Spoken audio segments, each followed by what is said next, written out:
in your house, in your house, in your house, in your house.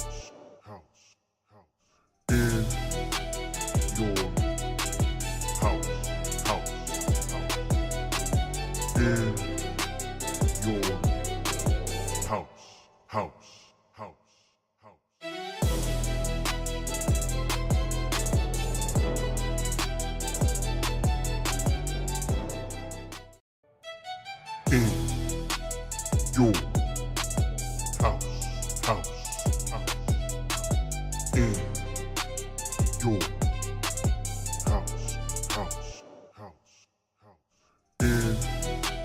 your. Bada boom, realest one in the room. How you doing? I'm a certified G, bona fide stud. You can't teach that. And you are tuned in to IYH. Hi, this is Isla Dawn, and you're watching In Your House podcast. This is Alexis Littlefoot, the Big Flexer, and this is In Your House. Yeah. In your house with O'Con. Hey, O'Con in your house. Hollywood in your house. Hypocrisy's head in the clouds. Curating all kind of loud. Wrestling in front of the crowds. Paragon's holding it down. Anybody can get it. Josh Joseph standing on his decisions. He is the voice. There is no choice. We is them boys in your house making wrestling noise. Moving fast just like cruiserweight action. In your house is the perfect distraction. Poppers in your ears when you in traction. Get this work with some wrestling action. Smoke.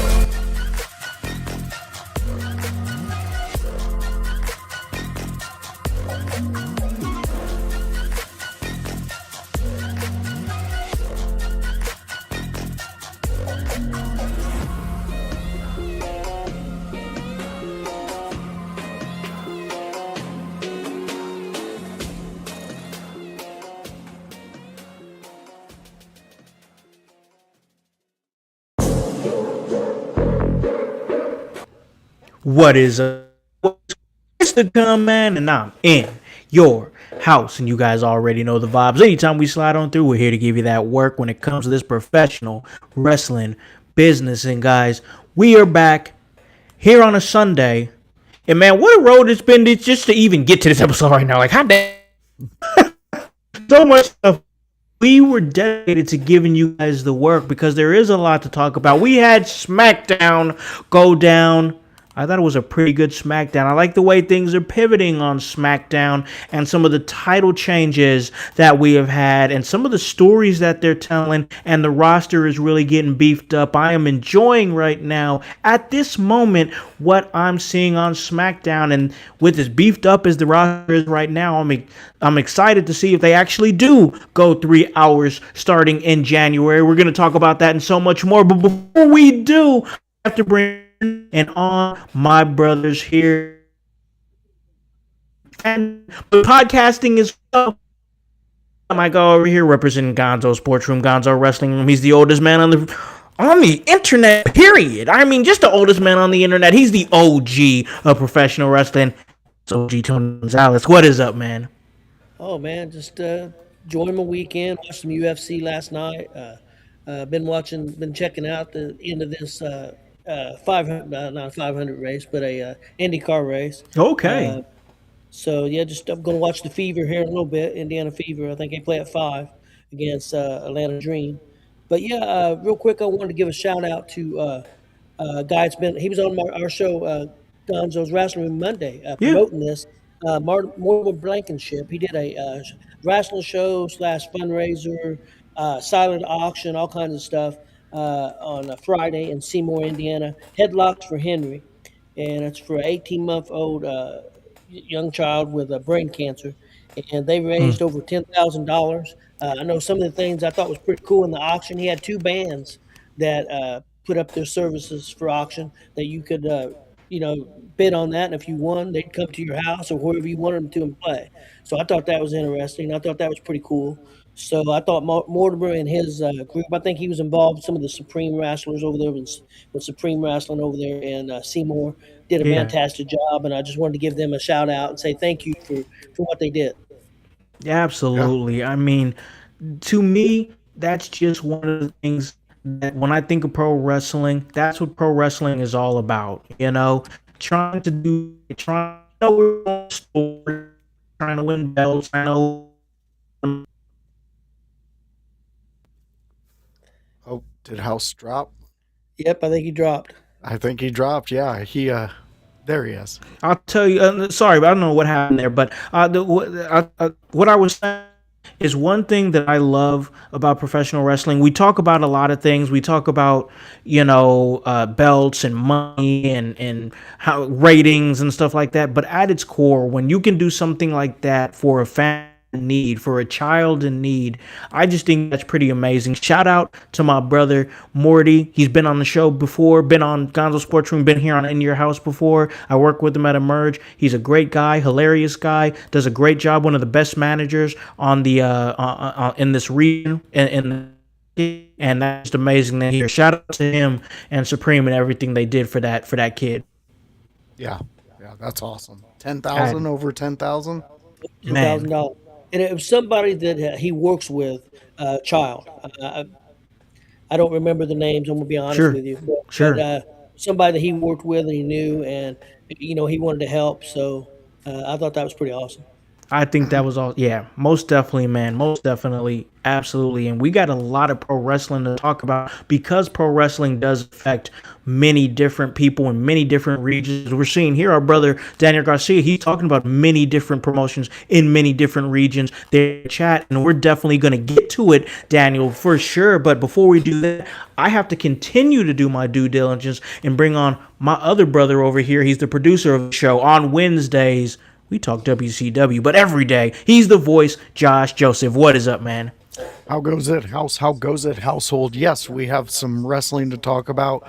OG Tony went and experienced an amazing time. I love that, Tony. Out there doing some amazing work. Yes. People getting extra help that they may need, all at the hand of wrestling, which is a huge community. Extends many generations. I mean, look, Tony knows the Greeks that started it, and now we're here, and we know what we know with the headliners that we see today. One headliner of my youth was a man named Perry Saturn. Want to shout him out. Go check out his show. He is trying to grow his audience. He's got a YouTube show out there. It's under Saturn Uncensored. So it's Perry Saturn, and it's just him giving his old man takes on things. And sometimes you can sit back and learn something you may not know, or you get to hear a story that you never heard about. I mean, House, let me ask you, you enjoyed The Flock. Do you ever remember Lodi holding up a sign that referenced a rhino? I vaguely remember. What was the sign? It said a specific woman's name loves the rhino. Okay, so this was a hidden message to all of the Flock members and anybody who knew Raven and Saturn. And to get the rest of that story, go check out Perry Saturn's show, and you will experience what a rhino is and what they used to do with this. And everything was above par. Everybody who was involved was very willing and wanted to participate. The latest episode that I watched was him breaking down the Flock members and things behind the scenes. He takes each one and gives his unfiltered opinion on them, leaves it to the last one, which is Raven. And well, there's some stories between Perry Saturn and Raven. They were roommates at one time, House, and Saturn wanted to kill Raven every single day. Every single day. Every single day. I believe it. That's hilarious. Listen, it's just as well as that. Perry Saturn was at that was at the Squared Circle Expo Yes. back in March when we were there, and I got a chance to. And I don't know if I said this on the show. I might have, but if I already have, I guess I'm repeating it. I got a chance to have a moment with him and shake his hand. It wasn't anything on camera. It wasn't anything that we recorded. It wasn't content. I just wanted to thank him because, like, when I got a chance to watch him with the flock, it was. When I saw him with the flock, he was moving away from the flock. He was individualizing himself, you know what I'm saying? And he was trying to encourage the other members of the flock to do the same. And I just that always stuck with me. And I told him, I was like, that promo you cut telling Billy Kidman to get himself clean and go chase the WCW Cruiserweight Championship, that shit was real as fuck. Like that didn't feel like anything scripted. That felt real. And he was like, you can tell, you could see the sincerity in his eyes. He was like, thank you so much. I was like, like I could see that he was sincerely thankful that I was grateful for him. So hell yeah, Perry Saturn, I fucking love that guy. Yeah, go check out his stuff on YouTube. It's really fun. He's trying to grow his community. I've enjoyed what I've seen so far. It's a little, you might be a little sensitive, but he explains it. He does a whole explanation of everything. So go check him out. All right, I think we might have Howse frozen there for a second. Well, I think we can hit the chat for a second there, Tony. Yeah. We had Daniel Garcia, one of our favorites out there. He's letting us know about Maple Leaf Pro Wrestling is amazing, which I haven't heard. Is that the MLW then, Tony, or is that that's the one that the guy that was running TNA started, Scott. Maple Leaf Pro, and you can watch that. I believe AEW's picked it up on their channel that they started. I think you can watch it on there and other places. It's pretty good. He's got a pretty good roster. He uses a lot of AEW people. He uses people from all over. It's a pretty good promotion. Awesome. We also have Nightwing chiming in. He's letting us know how's everyone's week been. It's been filled with wrestling, and then a crash at the end of the week, and then rebuilding. A lot of things going on, Nightwing. We know you've been out on vacation with your family. He's been out at this place, Blackpool, and they've been doing some very interesting tall features there, Tony. They've been going to these events where they can jump out onto one of those big blob things. But apparently Nightwing was a bit too big for that, so they didn't let him jump. They've been going up in some of the old towers that were built over in the UK over there in this specific city. We've been keeping up with him on his travels. He's been hitting us up. We also have, Daniel Garcia. He's just wanting some love for some of these promotions. So Ring of Honor, Ring of Honor is always solid. If you like that indie feel done with some main level wrestling, I would highly check out Ring of Honor. Can I give an opinion on? Can I give an opinion on the Ring of Honor real quick? Yeah, go ahead, Tony. And I hope I don't offend anybody, but to me, that's not Ring of Honor. It's just not. It's not bad. If you named it something else, it's a really good promotion, but it's so far from Ring of Honor, in my opinion. It's kind of hard for me. Plus, I don't think Tony Khan gives it enough love. I think that you bought that promotion. I would like to see him get it on a network. He had the opportunity to get it on CW and turned it down. That's why NXT went to CW. I mean, he was offered that first, and I think that was a big miss for him because I think he's got plenty of talent. Let's get it on a network. Let's do something with it. Right. I agree with you. I mean, if you're going to take an entity that a lot of fans love and you have that opportunity, why not take that swing? Because like you said, you could make it something. It could grow legs and stand on its own. And then now you have a pool of talent in which you can pull from very easily. So we got Mean Metal Mike. He's always in our chat. He's chiming in. Thoughts on Adrenaline Championship Wrestling? Do you know this promotion, Tony? I've heard of it, but that's it. I really don't know much about it, to be honest. Yeah, I'm going to have to agree with Tony here. Mean Metal Mike, you might be a little more advanced in the old indie scene than we are. Nightwing saying that Blackpool Tower was amazing. There's a lot of pro wrestling on YouTube. Well, you are just stating facts there, Daniel Garcia. You're getting some love there, Tony, from Nightwing. They're agreeing with you. Rib Shot. Holy shit, you better fucking pack your bags, Tony, because Rib Shot's out here agreeing with you. I know it. I And know it. yeah, that's dangerous territory. You're going to be a cartoon soon there, Tony. Watch out. You're kind of a cartoon all the time, so don't worry about it. Yeah, that's true. That's true. Yeah, I agree with Daniel Garcia. Athena is fantastic. Why she's not on the main roster there in AEW is baffling to me. But she wasn't on the main roster hardly in WWE either. So I don't Yeah. know. Yeah. Yeah. Yes, Jay Lethal and John Morrison are spectacular. I love my British indie scene. Yeah. Awesome. All right. So House is having some further difficulties for a second. We'll get an update on that. But Tony, let's crash into SmackDown. I know you and Chris definitely covered some of it on the late night show for the SmackDown edition of IYH. Why don't we talk about it, Tony? So that opening scene that we got. Where was your where was your brain on that one? I loved it, man.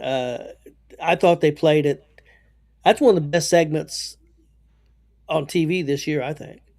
I really do. And it wasn't a huge name. I mean, you had Nick Aldis and Chelsea Green. Chelsea Green's well liked by a lot of people, but I wouldn't consider her a big name. She should be, in my opinion, but she's not yet. But she may be heading that way.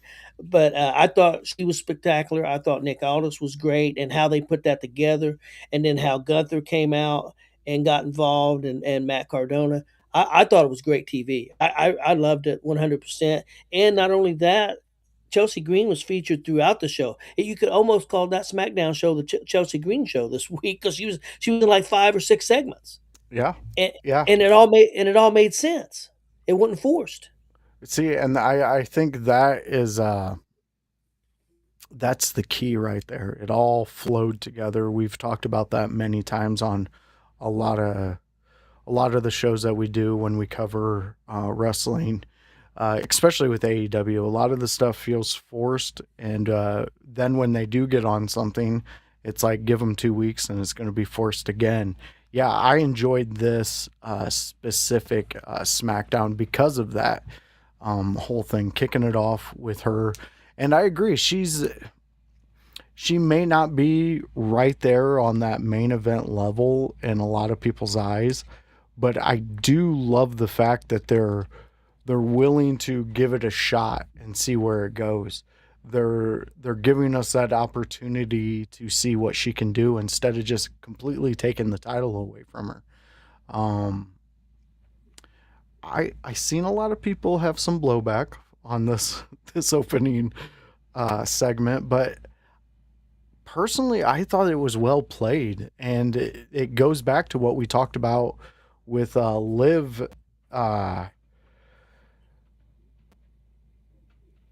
Liv being able to have that allowance, that 100-day allowance that we talked about, and a lot of people, I mean, really, not many people were talking about it until it was brought up before her match.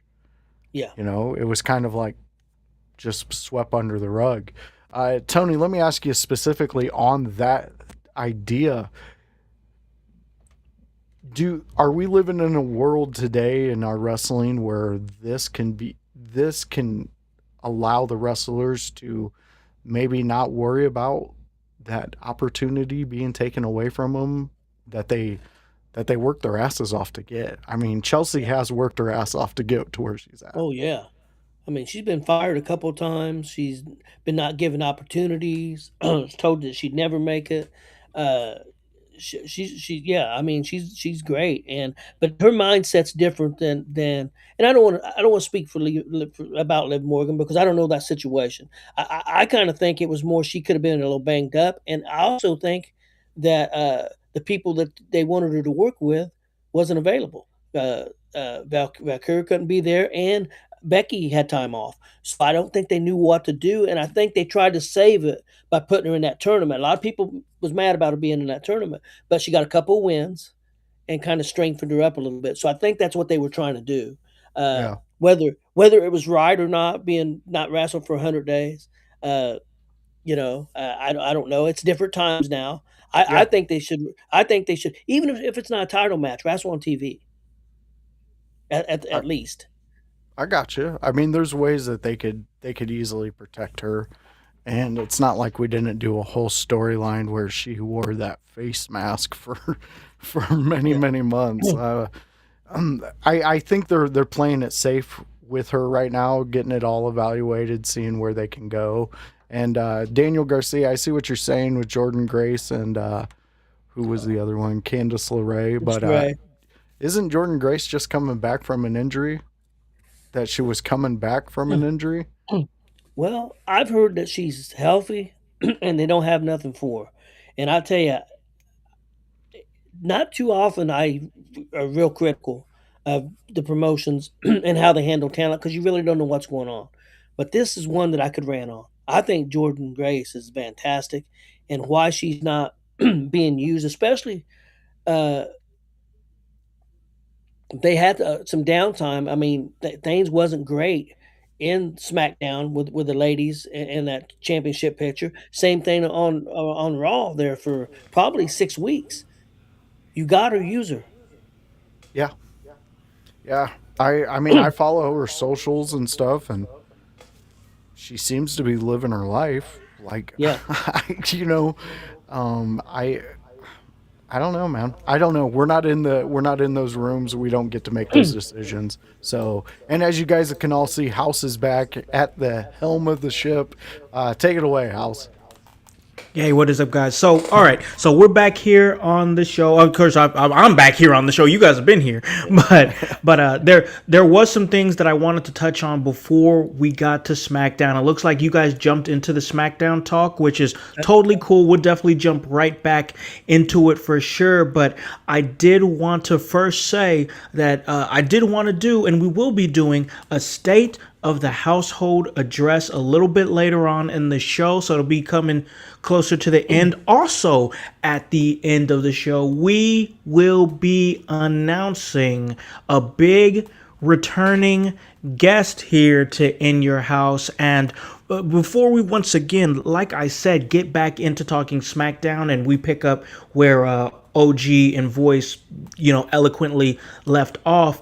If you have never been here for a state of a household address before, we've done quite a few over the course of the last 7 years. It's basically us talking to you guys out there in the household and kind of letting you guys know, like, hey, this is some things we have coming up. These are some changes that we're going to be making. We're going to be trying some new things. We're going to be doing this and doing that. So the state of the household address will be coming later on in the show, but I can tell that this chat is most definitely excited to talk about some SmackDown. Looks like the chat has been popping quite a bit in my brief absence there. So, Voice, where were we left off at? Where were you and OG at when you guys were talking SmackDown?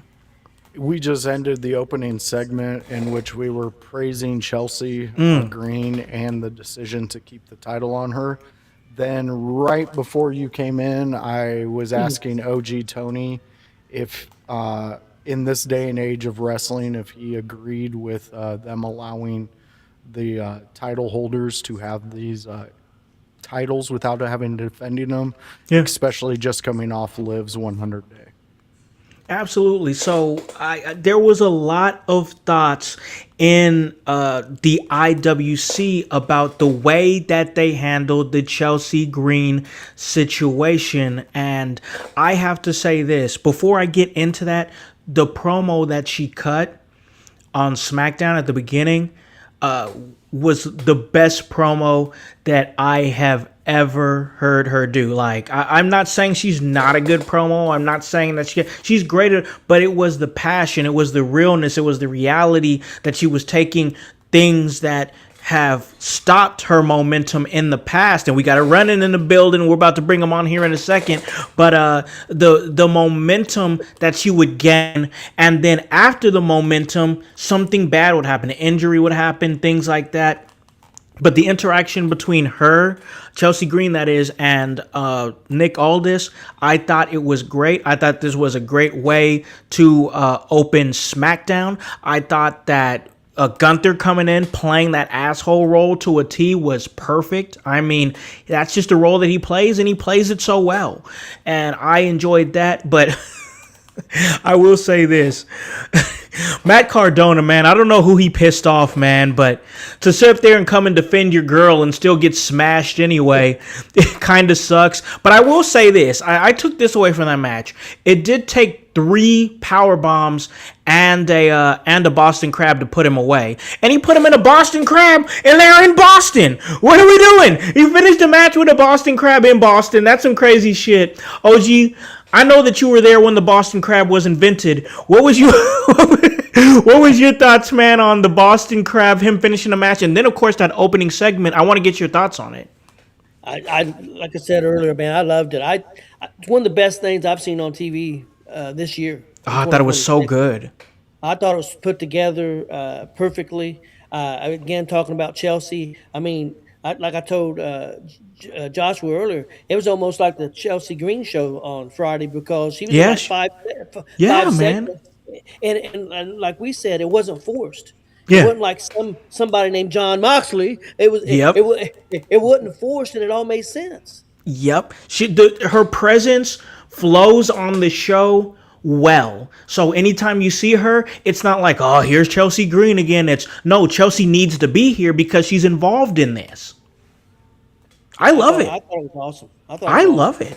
All right. So before we continue, and I'm going to get some thoughts from our guy over here, we just had a run-in, y'all. I don't know if you saw that big-ass light skin right on the screen as I was talking. He's got the WWE Championship right there. Of course, you guys know he's a young boy. Bryce York. B. York is back in your house. What is up, man? Hey, man, I literally just walked in the house. I was out of town watching my sister's dog. And I see the show was on. And I was like, oh, the house is having technical difficulties. Maybe I need to rush my ass onto this computer right now. My man. We appreciate it. See, that's what it's all about, man. So I want to jump it to you real quick. We'll get some thoughts here from Voice in a second, who did a great job of hosting everything while I was away, man, which he always does. But what did you think, Bryce, about this opening segment? Chelsea Green, Nick Aldis, and Gunther. I mean, the first things first. I mean, I'm glad they didn't just take her title away. Yeah. I mean, they kind of, the bait was kind of there, but then like playing, hey, you got some time, and I like that because far too often it's just very abrupt how it kind of happens in this business. It's like they kind of don't really allow for injury sometimes for some people, or some people they let just coast, and there's people that don't have injuries that don't defend months without wrestling. So the things don't make sense sometimes. If there was like a timeline of, hey, if you have a belt, you have to defend every 2 weeks, and now your injury is impending that, then it makes sense to make a person relinquish a title every other week. So I like that they're giving her that opportunity, especially because she's not someone who probably will ever get that opportunity again. It's one thing for Rhea Ripley to relinquish her title, Charlotte Flair, who's won it more times than anybody, to relinquish the title because you believe that she can get it back again. But Chelsea Green already winning was a shock, and so giving her that chance to, okay, hey, in 30 days get cleared, do whatever you need so you can defend the championship. Now we have an opportunity to still get whatever fun feuds they wanted to run with her, story-wise. Gunther burying Matt Cardona, hilarious. I mean, you gonna come out of catering, bro? Like, who are you? He said, "Oh, look what dragged out of catering." I was like, "Damn!" Call your girl every slur in the book, dog. Like, I'm like, "Yo."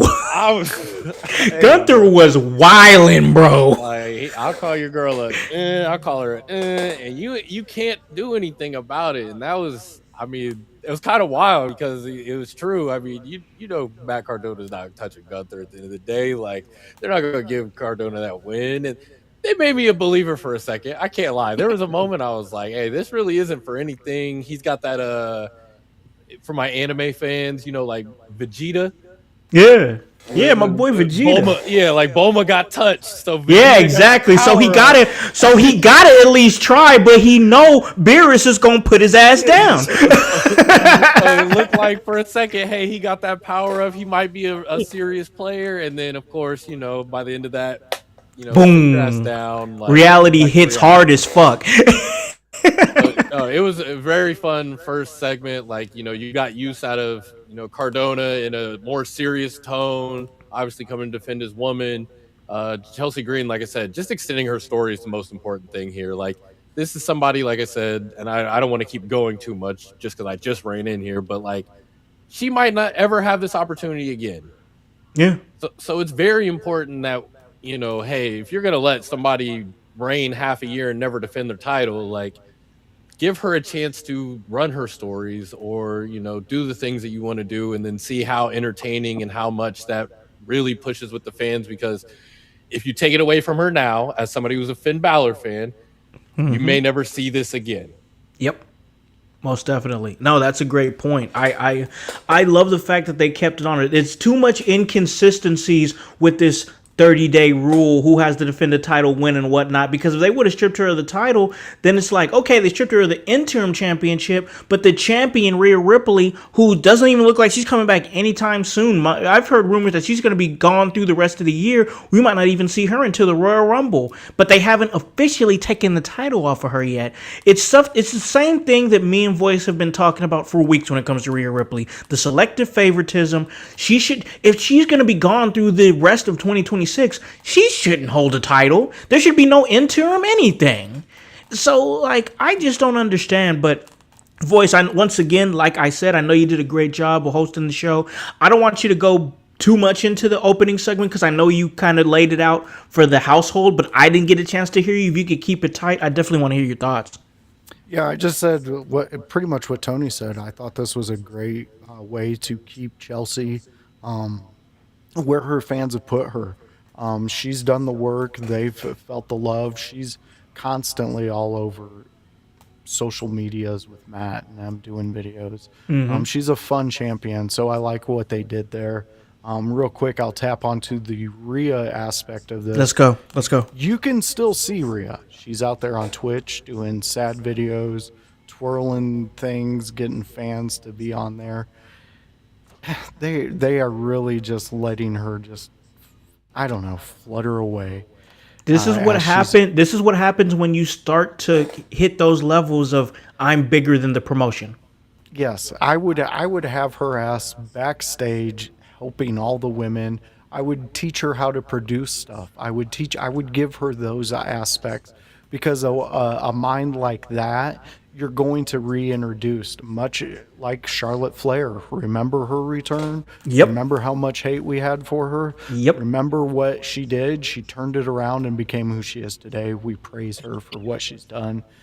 Rhea has the same boat. I feel that she could overcome a lot of this if she would just go back to her beginning days and put every bit of her into the industry. I think that's a good point because I think that when you get that much fame, that much notoriety, that much attention, and we know what people do for attention, Voice. It's ugly out here what people do for attention. So, like, you have to go back to your roots and you have to remember why you started doing it. Because when you start getting into the money this, the ego that, the gotta keep my image up this, you get lost in the sauce, brother. You get lost in the sauce and you forget what you were doing it for. So whatever she's going through, I hope she gets through it. And we can see the best of Rhea Ripley whenever she does return. But she doesn't need to have the title right now if we're not going to see her through the rest of this year. I still believe that, and I'm not going back and forth on that. If she's not going to be here through 2026, Take that title off of her. Period. Exclamation point. So that is what it is. But this was a good episode of SmackDown. I really did. Seriously, I really did like this episode of SmackDown because for me, it was very representative of a shift, a change. Things are changing, whether it been in the tag team championships changing hands, or whether it been the women's United States championships championship changing hands. Baron Corbin just recently won the U.S. title. We had the Fatal Influence just recently win the women's tag team championship. This is a complete shift. Even when you bring Chelsea in, just won it. CM Punk just won it. Just won it a few weeks ago. Or no, he hasn't been champion that long. It's been a number of weeks since he beat Sammy on Raw, but like that wasn't even that long. I think that there's a huge shift happening in SmackDown. We're going to continue to talk about the show itself, but I want to ask you this, OG, because Voice, we've we'll talk SmackDown every week when we come here and do this show, and when we get a chance to have you, and we'll talk SmackDown. I think that in some time, and you guys have watched it and covered it too on Fridays when you do the after party. For the last month or so, there was times where SmackDown wasn't really that fun of a watch. It kind of dragged a little bit. It really wasn't a whole lot. It was just something you could miss. Now it feels like, with all these title changes, and I just gave you guys all evidence of all these title changes just in the last month or so on SmackDown. Stories that are happening. We have Kevin Owens returning, and now he's in a big story with CM Punk, and Cody is in a big story with Randy Orton. We're seeing a big shift. What do you think, OG? This shit. What could you attest it to? Why do you think that we're here? I mean, I'm not mad about it, but it seems like if you look at the large scope of it, this was a lot of change in a very short amount of time, OG. Yeah, I agree. I think some people may not like this, but I think Punk going over definitely helped the show. Yeah. I know that just his name power. I know I looked at the ratings. They got a very good rating for last week. For last week, it was almost like 1.5, just under 1.5. So that's one of the best ratings they've had in a while. I think going back to 2 hours helps. And then the other thing, I was going to ask you guys this during the show. Do you think maybe they had a talk with TKO and told them back off and let us do our stories? I can't say they didn't, because when I'm watching SmackDown now, we're getting the Randy Orton and Cody story. It's not McAfee'd, and we don't need it to be McAfee'd. We never needed it to be McAfee'd, but they're telling it again. They're going back to it. And KO and CM Punk. I mean, I like what they're doing. We're getting stuff like Cody Rhodes and Sami Zayn wrestling on TV. One criticism that I've had is that some of these top guys aren't wrestling on weekly TV enough, so I don't know if they told TKO to back off, but if they did, and this is what we're going to get, let's go. Let's go. I'm here for it. OG.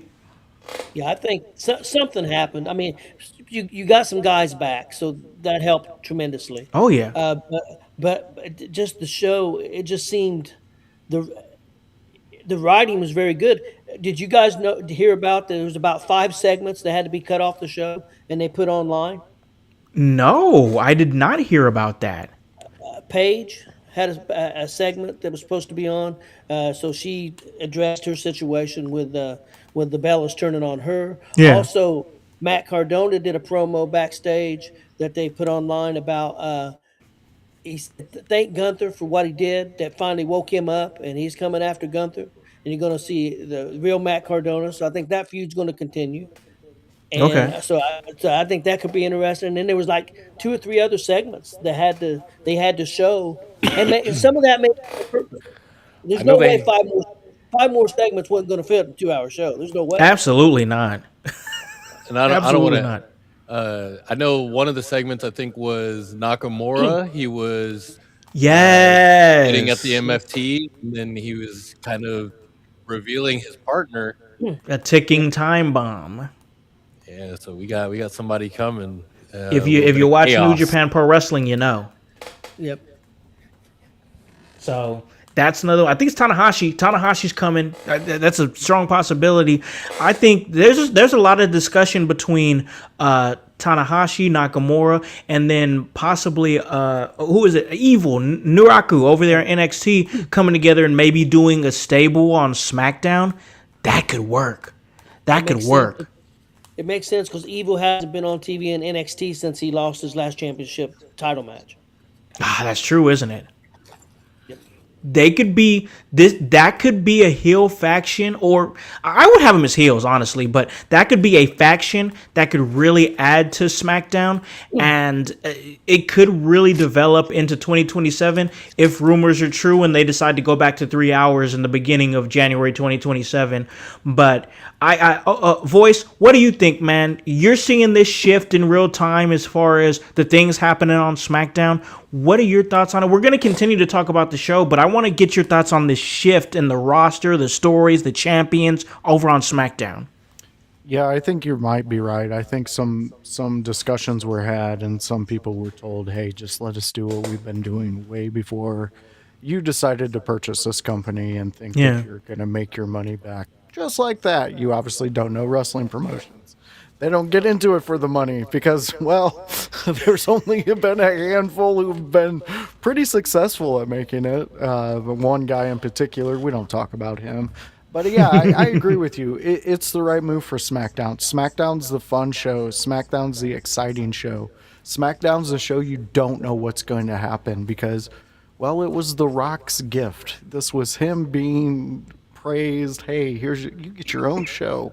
And this is what it's turned into, and I love SmackDown. I think it's definitely up there with me. I mean, one of our greatest shows that I loved as a kid. Howse, you brought up about AEW running longer than Thunder. Yeah, Collision. Collision. Yeah. And that was one of my favorite fucking shows back in the day. I went to multiple Thunder events when they came around here. Because I enjoyed it. It was a fun show. I love what they're doing over at SmackDown. I think it's great. I heard there was a moment between Kevin Owens and Danhausen where because Danhausen was CM Punk's friend, he got DDT'd. He got stunned. In the ring. Yeah, he got stunned in the ring. And so I love that. Kevin Owens seems to have brought a new energy to SmackDown. I mean, this is all right after he fucking came right back and started doing what Kevin Owens does. So if this is the direction of SmackDown and you're cutting 5 segments, seems like they need another hour, OG. Up those meds. I'm saying, man. I'm saying I understand, and I was having this discussion with Kayla the other day. We were talking about SmackDown. And it's a double-edged sword because the 3 hours were good because you get a chance to see more stories, more talent that you probably wouldn't have seen if it was a 2-hour show. But those 2-hour shows are tighter and some of them are produced better and better written because there's not so much to write for. So, like, it's a double-edged sword. But if you're going to have a lot of talent on the roster and you're about to bring on a possible new trio stable that's going to be coming to SmackDown, you're trying to beef up that women's roster, which honestly, I mean, I think there was discussions like that SmackDown women's roster was kind of like suffering for a little bit, and it was suffering because everybody was in a tag team and everybody's clicked up. But now it's kind of working out in a way to where you can be clicked up with somebody but still doing your own singles thing to where it makes sense. And now a division that we said was a little bit rough for a while, now all of a sudden you got Nia Jackson, Lash Legend back in the mix, and Lash Legend is supporting Nia Jackson her journey for the women's championship.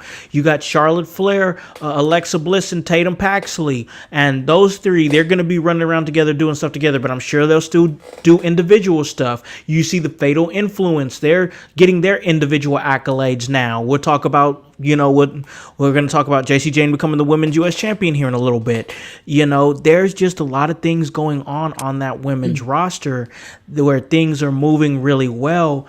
And I think that there is a spot where you can see Tiffany come back in and be a top heel again. We'll talk about that as well. That's a big conversation I think that we can have. But Bryce, what are you thinking, man? What's your current thoughts on the state of SmackDown? Like, where do you think it's at in terms of like the shift that's happened in really just like the last month? I mean, SmackDown, it is starting to pick up a little bit more steam. I think in the last month, just with, I mean, like you said, the things that are coming. Like we've got a trio stable that is pretty exciting to me, just because of their New Japan roots. Like they aren't all exactly together or anything like that. Like this is a little bit of a pairing. Like if you're pairing Nakamura and Tanahashi or can't Hiromu. Yeah, Is Tanahashi. it Tanahashi? Takahashi? Yeah. Can't whatever. I can't think of his last name, but if you're pairing them, like it is a little bit of like you're both Japanese, you're both from New Japan, like here you go, because they were never teammates over there. Yeah. But it is exciting to get a good stable like that. Somebody who was regarded like one of the better wrestlers, especially in that golden age to me of New Japan. And then somebody who can potentially push merch. Like Hiromu's got like his own little plush doll that like Yeah. that might be his own little Mr. Iguana thing with Daryl the plush. So it is disappointing when you don't have time for the segments for debuting acts and talent like that, because you should be trying to push the entire show. You want to get everybody recognized, especially somebody who isn't familiar to the audience. So now next week, if they do debut, only the people that are in the niche of I watch this on YouTube, I catch the clips here and there, like might be hip to what's going on. And then even those people have to go further to potentially do the research on who is this guy, what is his background, and things like that. So to kind of get into what you were talking about, like the length of the shows, like I feel like they kind of messed up going to 2 hours. Like it is tough. Like you don't want to drag on with 3 hours every week. But I think that's where Raw has the benefit of being on Netflix. Like they're running those 2 hours, 2.5 hour shows with that flexibility of like, hey, this week we don't need the extra time. Like this week we do need the extra time, so we will write for Bingo. it. So being on TV still is hurting you in that aspect, but like the restrictions. Yep. So to me, it's almost like it's inexcusable. Like how do you I think don't know. SmackDown needs to get off of national TV. Especially 5, like you're talking 5 segments. 5 segments. That's not like, oh, last minute, oopsie, like. Well, guys, I've been sitting here thinking about that. Yeah. Knowing WWE, how they look at everything, Yeah, social yep. media, all avenues, that may have been done on purpose. To try to lure people to their social medias as well. I mean, that's not a bad idea either. If it's one segment, I can see it being, but when it's 5 segments, and like to me, it seems like it might have been planned. And like, I mean, the Cardona segment you mentioned, like that's something, I can see being like we Social gotta media post, we got to post exclusive. interview social media, where Cardona, hey, I'm fired up. The deathmatch king of the Indies is about to show up and fuck Gunther up type of thing. Like that, I understand, but like I said, you're debuting an act. Like you need to make sure people know what's coming. Like, I don't know. Like Nakamura is not somebody who's in a place where like you would think he's going to win a feud against the MFTs just because he's debuting somebody, I guess. Like he's so low in the momentum totem pole of WWE where it's like, you're coming with Nakamura, you might just be eating a pin and then turning on him or something like that. So. It's been so stop and start with him, man. Like it's been so and like there's really nothing that you can really attest it to, because there's people say, oh well, he wanted to go back home to Japan, he might have had a sick family member or something like that. We don't know any of that. We do not know any of that. So why it's been so stop and start, we can't speak to it. People can keep on guessing, but that's not anything that we know. And if Tanahashi and Naraku, this is what they wanted, and they wanted to have a trios like this to see, hey, let's see how far we can take this. I'm not against it. I let's see what happens with it and see. But I want to ask you. I don't know if anybody ever is aware of or ever played the games like the Yakuza. A little bit. Voice, what would you think about Nakamura, Naraku, and Tanahashi maybe adopting like a Yakuza type vibe stable? I'm all for that. I wanted that to happen with Andrade and his. I was picturing I them remember. as a cartel taking Yep. over. Now we're switching over. Now we're switching over to Yakuza. Yeah, and I would love that too because look. We're not dealing with Mensa members out in the audience. We're dealing with your average 9 to 5 fucking dude you hang out with at a fucking bar, and you negotiate who could beat up who, Bigfoot or He-Man. Could He-Man take Bigfoot? I don't know. We're not having Mensa things. So to do that, you're going at the base level of what fans know. You're tapping into the video game aspect, the movie aspect by bringing a Japanese crew over and being like, hey, they're like the Yakuza. They're like this. They're like that. So then your simple mind is watching them, and you can play into that. And that's what this is all about. This is entertainment. You want to bring us into all these different stories. I fucking love it. And if it's done right, if they take these 3 guys and work with them and do production style, like, I love what AEW did with their whole thing with that. Well, me and Tony had a debate on which movie it was from, Snatch or I was actually visually, I was like, yeah, so like them coming out, like, okay, the 3 of them come out in their suit and ties or whatever, like it gives the, like, Nakamura already kind of gives that, like, they're eccentric dudes, but like they all can like rock that suit and tie and kick your ass. Exactly. Bingo. Exactly. Love it. That's what Hollywood and video games have tried to present to us when it comes to what we think about the Yakuza, for example. Some of these motherfuckers have full body tattoos and you wouldn't even know it. Huge tattoos on their back, massive, that covers their entire back. Exactly. But if you see them out in public, man, they're all suited up. They're all looking very nice. I think that gives a very great visual. And for an American audience, it's just plain. It's the Mick Foley, I'm in this town, I'll say the name, pop. Yeah. It's so simple. Why not play with that? Yeah. Highlight what you do well. Push off to the things that you still need to work off. And you don't have to say they're Yakuza.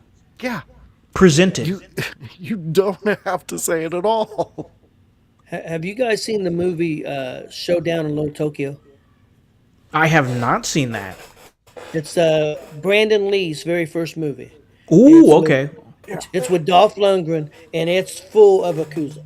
Really? Okay. Yes, it's a B movie, but it's a good B movie. Okay, yeah, no, most definitely. I'm always fascinated with stuff like that. Like, I like Japanese culture, like the Yakuza and shit like that. That shit's always cool to me. That's why I played the games. The games are awesome if you play those, and those are really good games. But I think that they would do great in that. I truly do. If they adopted that look, just that aesthetic. They don't have to say they're a Yakuza. They don't have to say anything, but adopt the aesthetic, and I think it will be incredibly pleasing to the eyes and simple for the audience to digest, like Voice said. So, continue our discussion for this SmackDown. There was 3 title matches on this card, which I absolutely love to see that type of, that type of SmackDown where there's so much at stake. Of course, we had Cody Rhodes and Sami Zayn. That didn't kick off, but if it would have kicked off, it would have been for a number 1 contendership for the WWE Championship. Everything is mattering, and I'm thoroughly enjoying it. We had the U.S. Championship match. We had not Trick Williams, but Carmelo Hayes. Trick Williams came later on, but Carmelo Hayes went up against Baron Corbin for the fuzzy United States Championship, and he ended up retaining it. We got to be moving towards a triple threat here, but like, man, it just sucks because I don't understand what's going on with Carmelo here. And of course, Voice, you're somebody who's chronicled Carmelo's career for a couple of years now. You've really stuck close to his career and watched what he's done. And in the last couple of months, this young man has missed WrestleMania. This young man has missed a huge Saudi Arabian payout at Night of Champions. Ricky Saints got it, and now Ricky Saints ain't even really on TV. You had him miss out on SummerSlam. And now he lost the United States Championship match in his hometown of Boston, Massachusetts. I don't hate Baron Corbin. I like Baron Corbin. I'm actually a fan of Baron Corbin. But what can you take from what the hell is going on with Carmelo Hayes?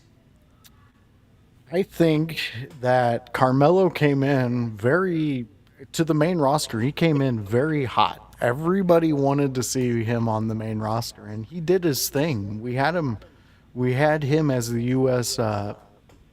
Title holder there for a minute. Yeah. He presented it well. He actually brought a lot of energy to it. And then Trick got it. Then, now we're looking at Baron having it, but with Baron having it and not changing any aspect of that title, I think plays way more into Trick and Melo's character and their development and what we're seeing as fans. Because, you have Trick who just lost it. Mm-hmm. So it's almost as if the heel Baron should hold it.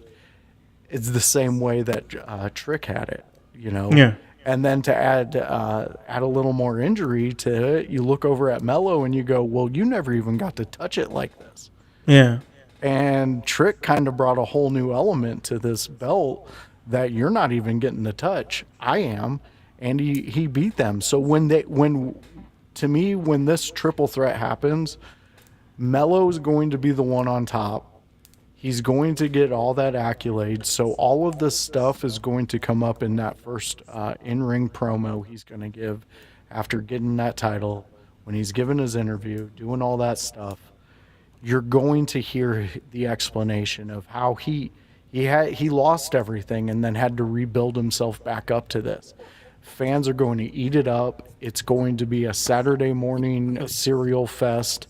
Everybody's just going to have their bowls and spoons ready to eat out of Melo's kitchen. Feel and good I'm moment. here for it. Yeah, it's well deserved too. Now, what happens after that, I don't know. Because to me, I love when you get those feel good moments, and then right before the chef walks out of the kitchen after everybody's full and they're enjoying the meal they just enjoyed, he goes, "Yeah, I just pissed in all your Cheerios," and then walks out. So turning Melo heel on somebody or having him, start being all about himself, I would do that. Those are the things I would go into, but I don't know what they're going to go with Melo. But that's my whole thing with him. That's where I think they're going with this whole story. Baron's been a breath of fresh air in both of their stories. And I love what Trick's doing. I want to see him at main event every week. I don't need to see him in the lower cards anymore. I thought that when they took the U.S. title off of him, I thought that he was moving more towards the main event scene. But then, boom, nobody could have accounted for Kevin Owens coming back and just hopping in that spot. So now it seems like, whoa, we got to pump the brakes on Trick a little bit because we have to tell this Kevin Owens story first. So now he's still competing for the U.S. Championship. And I do feel like that the fact that they haven't changed that title makes me believe they might put it back on him, because I think Voice said something before the show saying that he has that title, the fuzzy title, specifically the fuzzy title, the fuzzy U.S. title, and it hasn't been changed, but that gives Trick more incentive to want to get it back. Because that's his custom title. So it's a spot. Carmelo, it's been tough seeing him in these situations in this last calendar year to see him not wrestle on big stages when he's so damn good, and we all know it, and he just lost this opportunity here against Baron Corbin. But OG, I want to get some of your thoughts, man. You see Baron Corbin, he's just dropped back into the bucket, and now he's U.S. champion. He's defeating Trick Williams. He's defeating Carmelo Hayes. What's your thoughts on the current state of the United States Championship division? I think it's probably better than it's been for a while, and the reason being is because they got a real heel. Yeah. Because Trick, I think they wanted Trick to be the heel, but the fans loved him. They loved him too much, yep. Yeah. And so really, Carmelo and him going against each other, you had two faces, kind of. Babyface versus babyface. So I don't think they wanted that, and so I think Baron was the perfect guy to bring in. Because Baron, whenever he loses that belt, ain't gonna hurt him. No. It ain't gonna hurt Corbin to lose that belt. And I think he's being that really strong, even at times chicken heel. I think he's the perfect guy to have that belt right now. Now I think Carmelo's going to get the belt, and I think Trick is going to head up the main card eventually. And I think maybe he may be the Money in the Bank winner.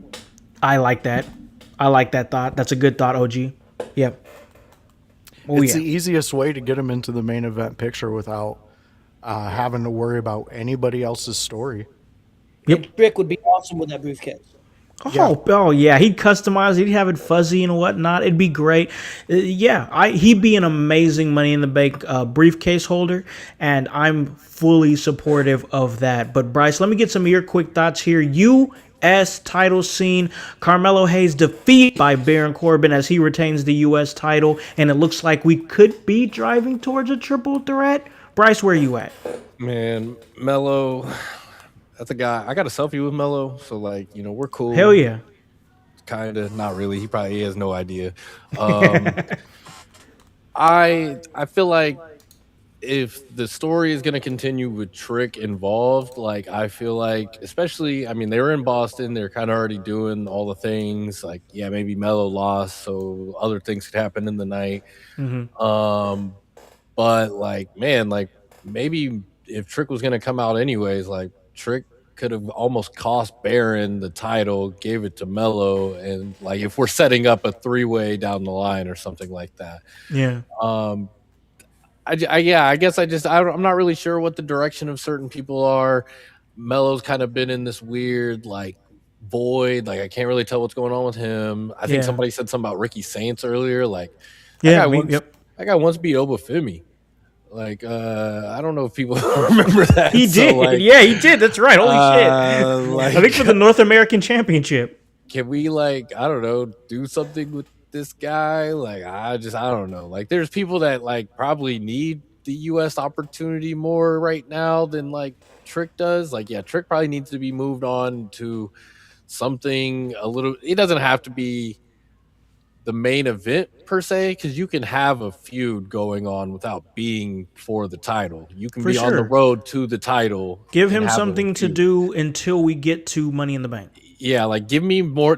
Make sure the direction with his character is, hey, my ambitions are that title now, not this title. I would be cool with that. Otherwise, like I said, I think he should have cost Baron here in Boston, gave Melo his pop in his town, and then that doesn't have to last long. They can go into the next pay-per-view, they can go into the next whatever. You're setting up a triple threat with the three of you doing that anyway. So I think there could be more to be desired here in the US title. We got some players that probably could be here, Cardona, whatever he does with Gunther. I'd like to see Cardona in that mix. I think this is where he belongs. You eventually, I feel like you don't want to come back just to be back in this mid-card player thing, but this is where you kind of need to be, so we can see if we're putting on this title on you now, after you've come back, you've done all this work. Hey, can we push you into the next scene?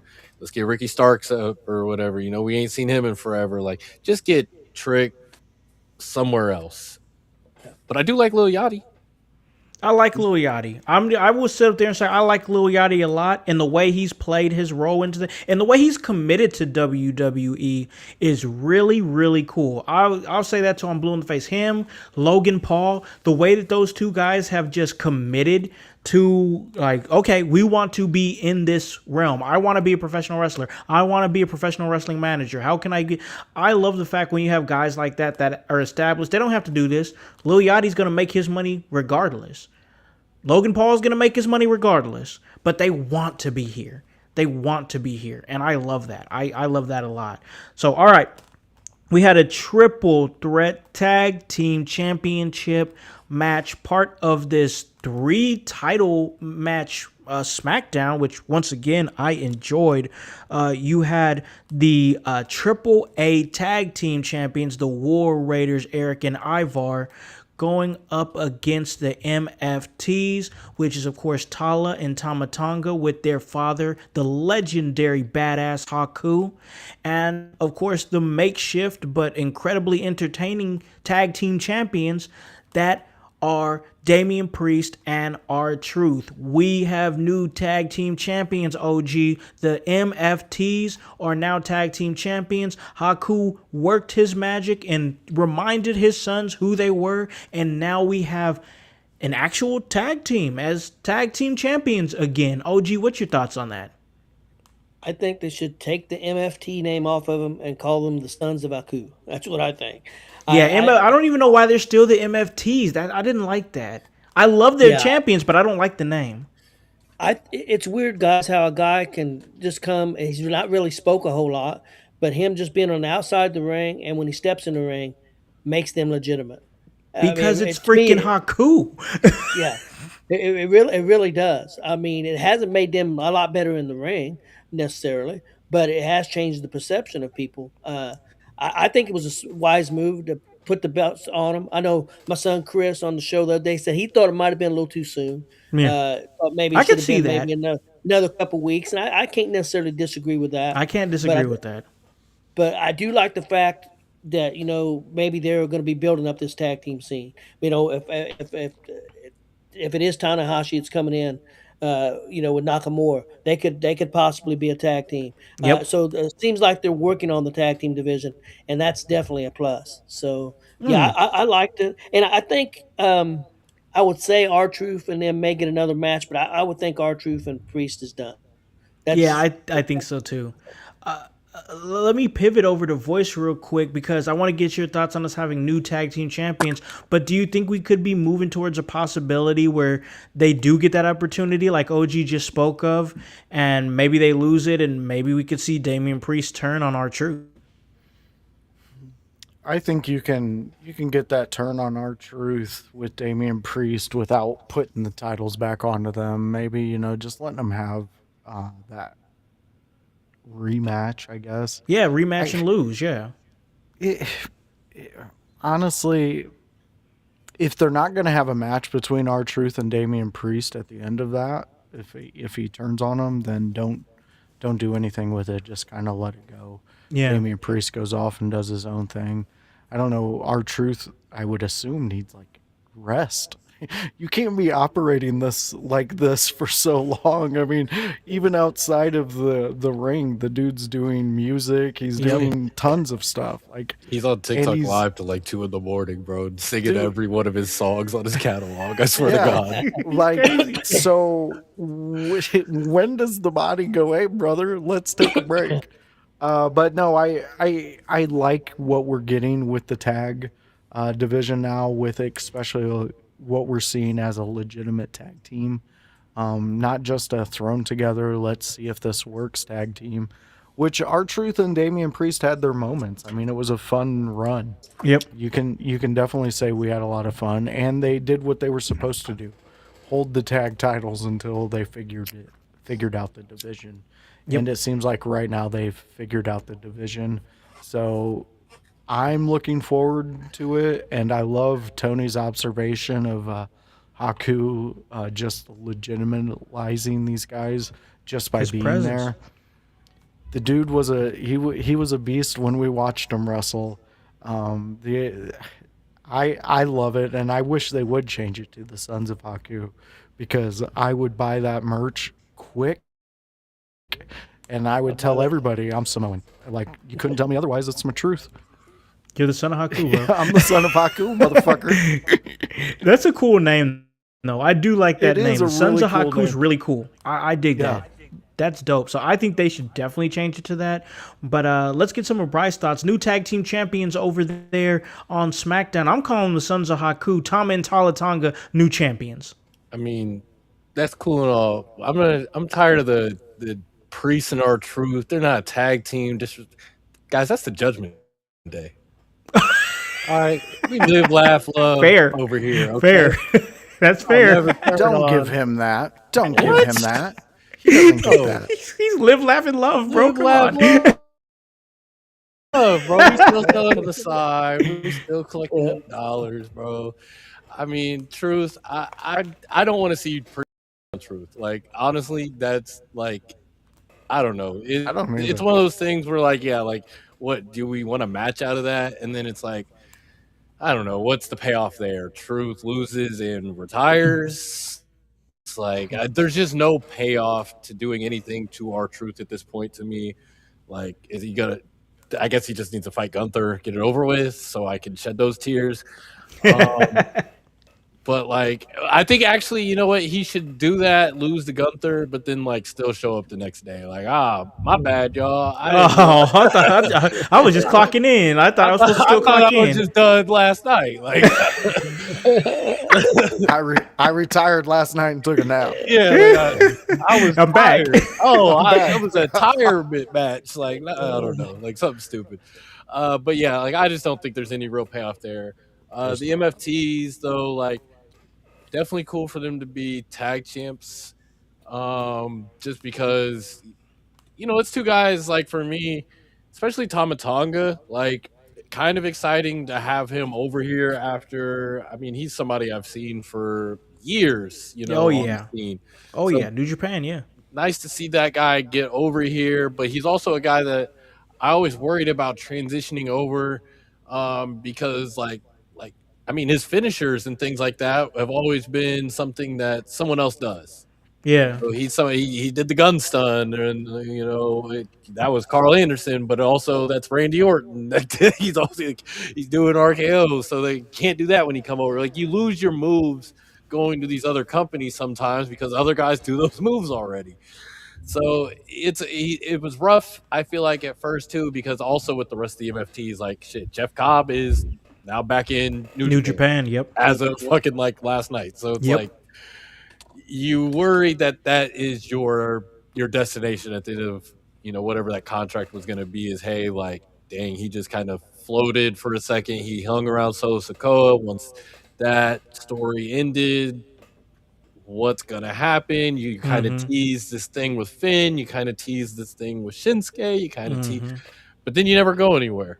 Yep. And so then it's like, damn, like, you just don't have direction. I don't think this guy's gonna win a mid-card title. I can't see him winning a tag title at this point. So I'm glad he's got direction now. I'm glad with Nakamura, hopefully getting that stable together. There's another group on this show for them to legitimately feud with, at least for a little while.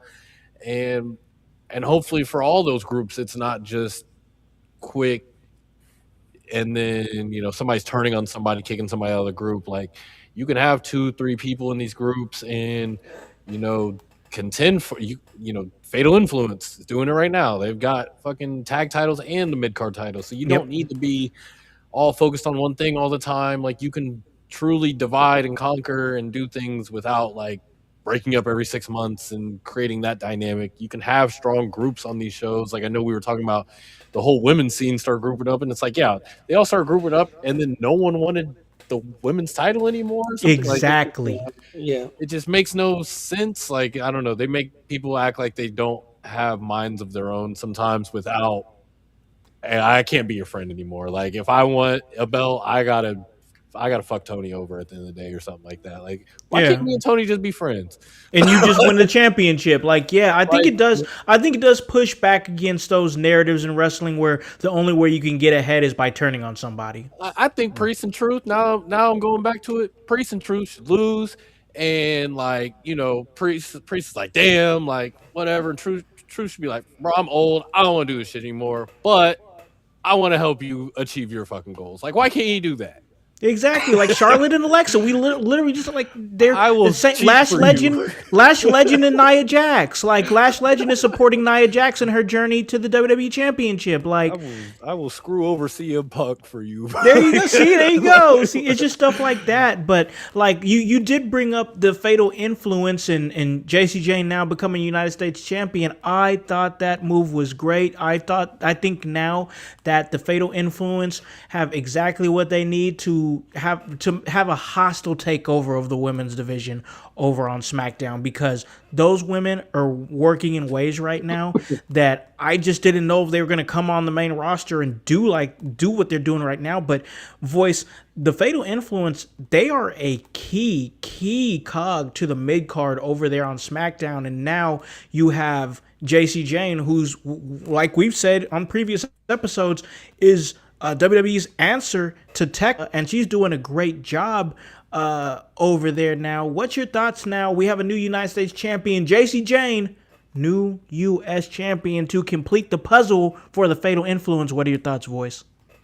Yeah, I'm liking what I'm seeing. I mean, over in one promotion, we have a drunk auntie, and over on this one, we have a pill-popping auntie. So, I mean, like they're at the family reunion yelling at each other, whose addiction's worse. I love it. I think this is fantastic. This is what the women's division needed, a legitimate group that not only can be fantastic on a mic, but they can be fantastic in a ring and push a story. And that's what everybody in this group is doing. Big kudos to Jacy Jayne, though. She had so many doubters, and now look at them. I mean, every last one of them have to eat every last word they said about her, because she's a captivating influence over there. Again, you're putting all of these talents and in the right positions on both promotions. I'm ecstatic. I love where we're going with this. I can't wait to see when the women's world title gets involved in this picture with Jacy specifically, but you know her group's going to be with her, so it's going to be very interesting to see what happens from here on out. Voice, I got to tell you, man, between the fatal influence, Tatum Paxley showing back up on the scene, the slow development of Lash Legend with the mix of veteran talent like Alexa Bliss, like Nia Jax, like Charlotte Flair in the mix now. You have a good mix over there on SmackDown of young women who are going to come up, and somebody like Chelsea Green, who I think deserves to be QB1 of that women's division. I mean, I get it. You put the title on Rhea because Rhea's the draw. Rhea is the draw. She's the moneymaker. She's the needle mover. I get it. I totally get it. But I don't look at her as a QB1. I look at it, and that sounds crazy, right? What the hell are you talking about, Connie? You don't see her as a QB1? No. Not somebody that is in there, like in that locker room, influencing this women, that's in there making the appearances, doing this, doing that. Yeah, you can. She's huge. She's a huge star or whatever. But QB1, nah, bro. Like that's Derrick Henry. That's Megatron. Like, yeah, exactly. Like you're the superstar over here, but you're not the influence that somebody is that is going to be the QB1 that has to, you know, worry about the other players, worry about the locker room, worry about the media, worry about it's a big responsibility. And to me, you can call me crazy, you could say I'm stupid, you could say I'm this and that, but with the injury and what seems to be the current mindset of my perception of Rhea Ripley right now, I don't see her as a QB1.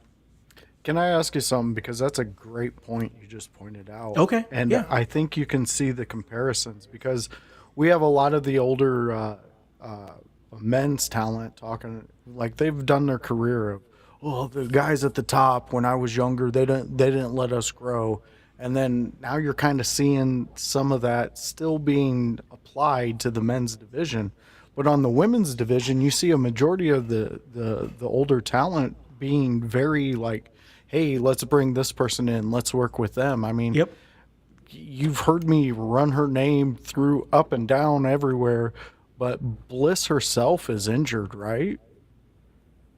And she's I don't think she's that clear right now. that big ass arm thing, and she's out here building up, working storylines, doing that.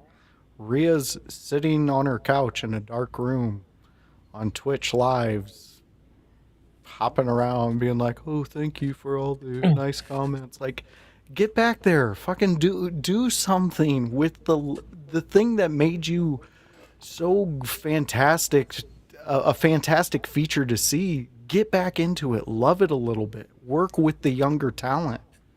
Can I counter your question with another question?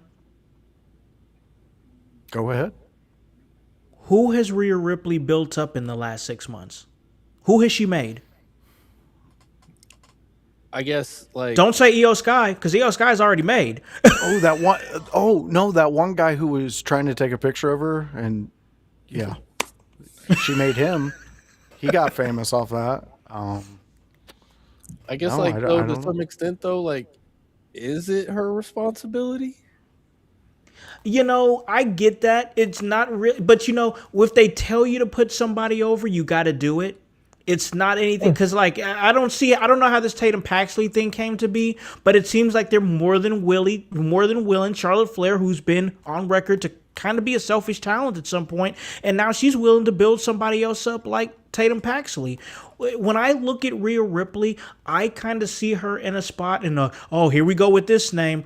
I kind of see her in a Hogan spot right now. Or even like you could even, if you want to get more modern, look at Roman Reigns. Like Roman Reigns and Hogan were in locker rooms by themselves, away from the other talent, separated, and like even Cody even said it.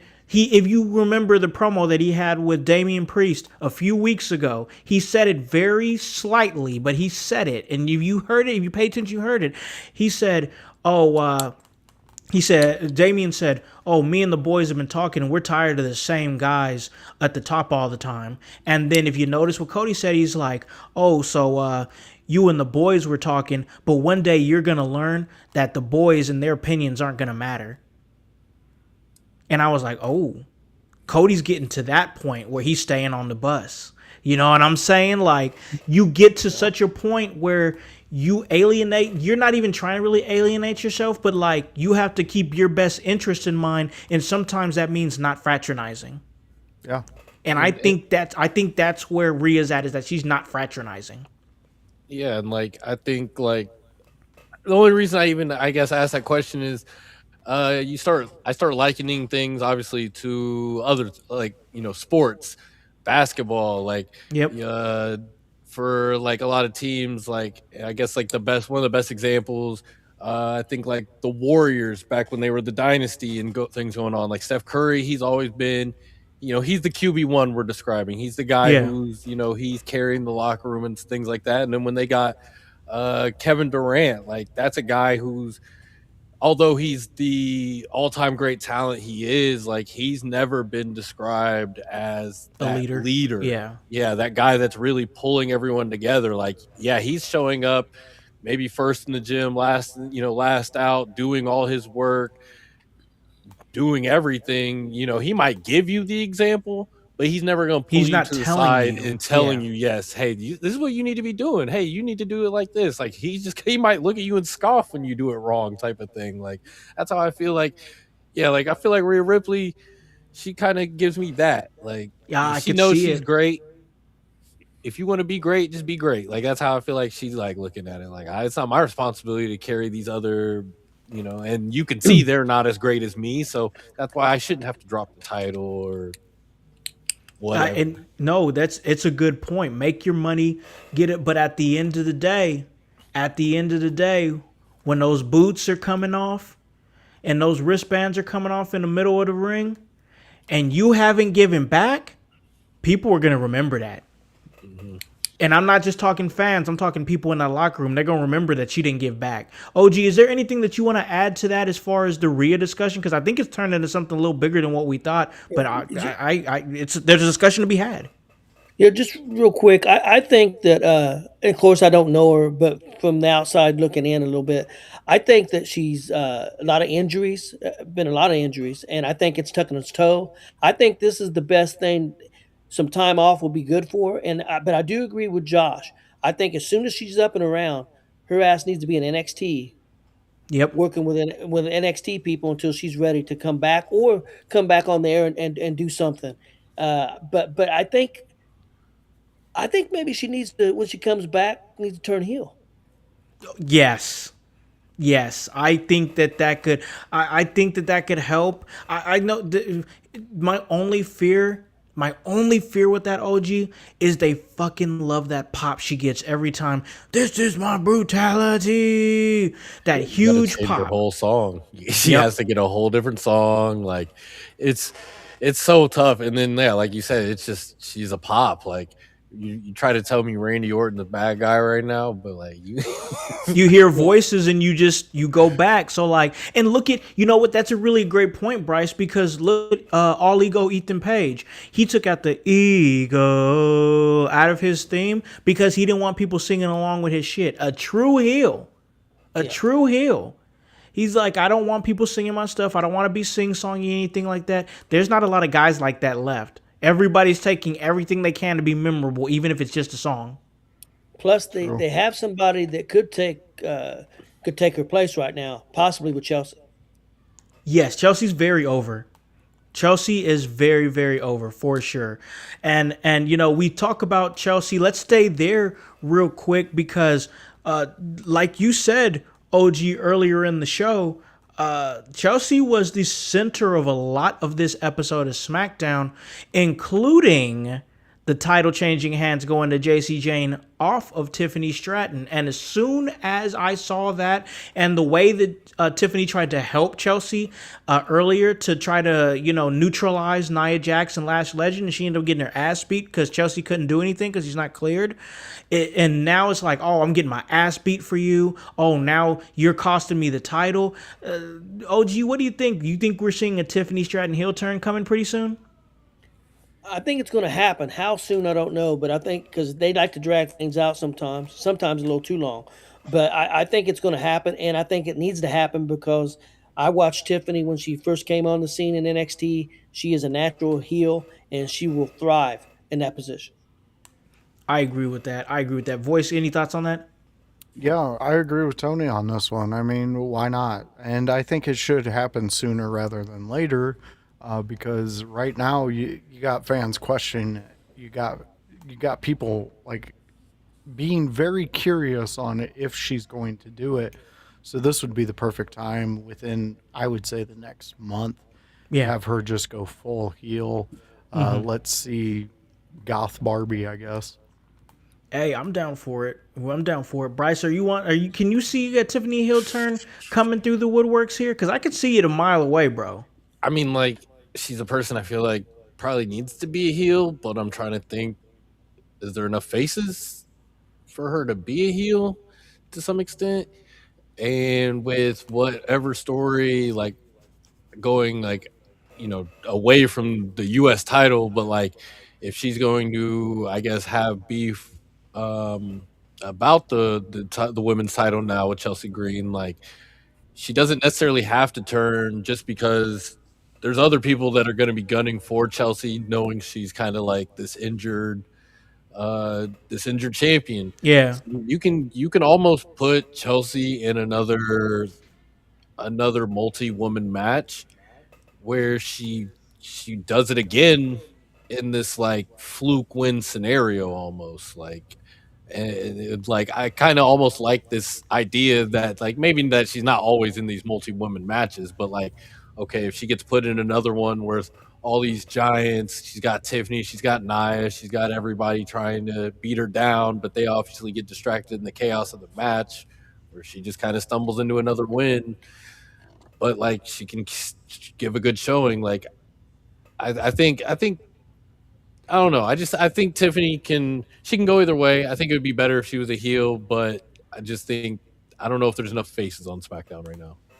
That's kind of what I was thinking about as you were talking. And then I kind of considered like, okay, you got Tatum Paxley, Alexa Bliss, Charlotte Flair. It looks like maybe Lola Vice could be coming to SmackDown. I don't know if it's going to be Raw or SmackDown, but she's definitely going to show up somewhere. And I'm pretty sure wherever she shows up at, she's probably going to be a babyface. So maybe there's that. But the thing about the women's division on SmackDown is that it's really coming off of a weak stretch, so it's still kind of establishing itself a little bit. So there's still wiggle room to see what happens for sure. Do they have sorry to interrupt. Do they have Blake Monroe on SmackDown or Blake Monroe is on SmackDown. Blake Monroe's on we got- we're SmackDown, but still she with- hasn't. Yeah, she hasn't done much anything yet. And then She's and got then her- we were- She's Go got ahead. a first match. She got a first match Friday okay, against and then, Julia. Okay. Against Julia. and then we still have Jordan Ooh. Grace on SmackDown. Yep. Yeah, Somebody's but gotta Jordan go to Grace. Raw. Yeah, Yeah, but this- Jordan I Grace mean- is not doing anything. I think this is just like I was kind of mentioning earlier with those like some of those guys that we need to see in that U.S. title scene on both sides. It's like men and women. Like I don't know, Yeah. there's players that are just missing for whatever reason. Like you called people up and now they're literally in like Just hanging out and catering. Yeah. Yeah. No, I get it. Actually, Bryce, we have a question for you here in the chat. So let's hit the chat. We got Anthony Menzano, and he's saying, Bryce, I have a question, though. How long could that last with Chelsea before fans get tired of it? Because her just falling into victories, it's going to hurt the credibility of the opponent she's facing. So I think were you talking about Chelsea or Tiffany? No, yeah, I was talking about Chelsea. Like I think Okay. you know, she won the ladder match in Okay, a I got you. fluky fashion. I mean, you survive a ladder match at the end of the day. Yeah. So to me, you didn't fluke into it. You know, everybody died and you got up first. Yeah, yup. You're the first one up there. So I think what I'm kind of saying is like, okay, she can get put into a match where say she's got 30 days. What's the next pay-per-view? There's a while for her pay-per-view. Next one is Money in the Bank, October 10th. Okay, so we've got a while. So like maybe they do like a Saturday night main event, or they do something in between where she's gonna have to defend by the end of this 30 days, right? So she can be in a multi-woman match where it's Nia Jax, Tiffany Stratton's a heel. It can be all heels. It doesn't really matter who's in this match, but like she can be in another car crash of a match where everyone kind of takes themselves out or whatever, and she wins because she's hurt right now. The thing about Chelsea that works for me is this isn't like, I don't want to like, maybe I'll go there, but like Sol Ruka right now. Mm-hmm. I am not a fan of Sol Ruka right now. I think she's got a big move or two, but like she is too much of like she didn't wrestle before. Yeah, you can tell. You can tell. You can tell that she's not smooth in the ring in the outside NXT of 2 or 3 formula. moves. Let me do a couple big moves. Wait, do my another big move. Whatever. She seems like she's trying, but like you can tell things are wrong there. Chelsea Green has been wrestling for a long time. Yeah. She's a woman who like, and it's not just I'm a throwback diva type. Like she's got a catalog. You can go find a match and turn into Penta, bro. Yeah. Lucha Underground, hell, they went crazy. People are joking in the Reddit thread saying like Chelsea should fight Gunther. Like, yeah, she could be able to take him. Or what he's doing to her husband. So it's like, I don't think that this is a woman that has to be in funny gimmick matches every time to get wins. She can, maybe she needs to like fluke into another one because she's hurt right now. And then you put her into a slightly more serious story where now she's really showing her stuff. She's really putting in her work, because right now she's showing something that a lot of the roster, men and women, struggle at. She came on from the start of the show to the end and showed emotion. She gave us passion. She gave us things that like it's almost throwback, and that's sad to say. She's that perfect mix of like diva but new school at the same time. Yeah. So like I think you can kind of let her rock. She can become giant on social media because she's a beautiful woman. Yep. So now people are going to see that. They're going to go follow her. She posts the thirst trap. She posts the things to make you want to go, oh, Chelsea Green, let me like her stuff up. So now next thing you know, like, oh, that's the women's champion social media is it's blown up. She's selling Yep. merch. She's doing it. Like, I don't know. She's got a lot that you can sell as a female talent, especially on the WWE. She doesn't have to like do crazy things every time, but we've seen, like I said, she's got a catalog of like, hey, I can do a death match. I can get in there with Penta and Scrap. Like, I don't know. She's more than a comedy act, and that's what she's always been presented as. Yeah, I agree with that. Once again, like I said, that promo that she did on Friday at the beginning of the show was one of the best I've ever seen her do, and I really appreciated it because it is more of a, hey, we know she can do the funny stuff, we know that she's entertaining in that way, but now we get to see a different vibe on her. We're seeing characters like Cody develop and get more of a mean streak. We're seeing, we're seeing the complaining Sami Zayn and him filibuster for opportunities. There's a lot of things moving. I want to get a quick temperature on Cody real quick. Voice, where are you at currently with the character Cody Rhodes? I like what they're doing with him. I mean, he's entertaining. He gets it. I mean, he comes from a family who's gotten it for many years and understood the psychology behind wrestling. And if they're going with a actual turn with Cody, I think they're doing it very well, and they're leading us along on the story. It's like their storytelling has become that of hiring actual writers to give us these visuals. Cody, again, I know you guys have heard me say many times, but I was at that AEW show where they booed him out of the arena. Yeah. And I was so excited to see Cody. Like, I was really excited to see him. He was in a company that he was building up. He was getting ready to leave. It was right before Thanksgiving. Yeah. You know, I'm with my brother-in-law. He knows nothing about wrestling. The last he knew about was The Undertaker. He's like, is he still in it? No, man. Like, he's been out for a little bit, but you know, I like what Cody's doing, and I like the way he does it. I liked what his dad did. I like what Cody does, but I need that heel turn, and I need it sometime soon because he's gonna work so great as a heel. I think we're not gonna truly appreciate Cody Rhodes again until he turns heel. OG, are you kind of in that same boat, or where are you at with Cody currently? I'm fine with Cody. I like the edge. It seems like he's heading towards a heel turn. But as long as he don't have that championship, I have no problem with him not being a heel. But if he gets that championship again, I think he should be a heel. Agreed. Bryce, anything you want to add to that? This has been like the slowest burn ever of like, oh my god, become heel or not. Like, yeah, it's so slow.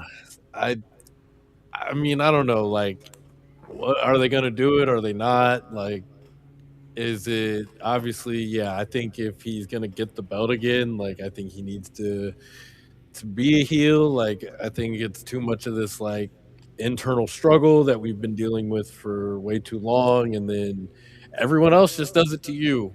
And like, when are you gonna, like, I don't know, kind of legitimately decide no more Mr. Nice Guy? Like, it's I don't know, it's kind of annoying, especially when, like, I don't know, Punk's not like the cleanest dude in the world by any means. Punk's willing to go there, and then it's like, you can't bitch about a guy willing to go there, and I don't know, like, you won't pull the fucking trigger, man. So it's so crazy. It's so crazy that you'll have somebody like Punk, like pretty much saying things like, "Oh well, yeah, I know I'm the best, and yeah, I yelled at you in that locker room on, and I'm not sorry about it, and this and that, and I don't care about the fact that you were this or that, and your body this and that, and I'm gonna beat your fat ass at when we meet next week and whatnot." And I'm like, this is the baby face.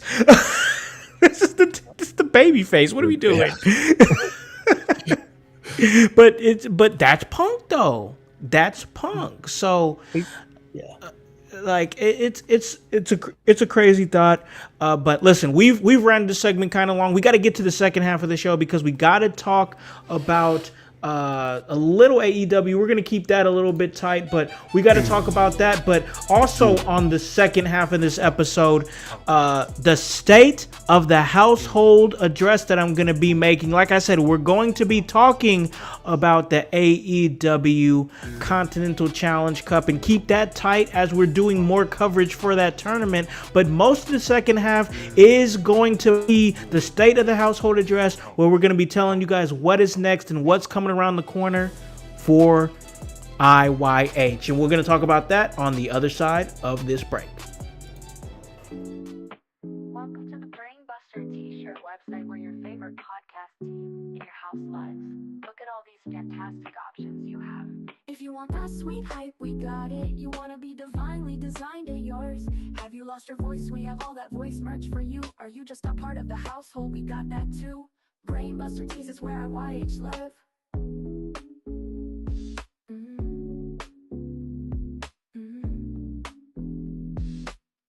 Brainbuster Tees is where IYH live.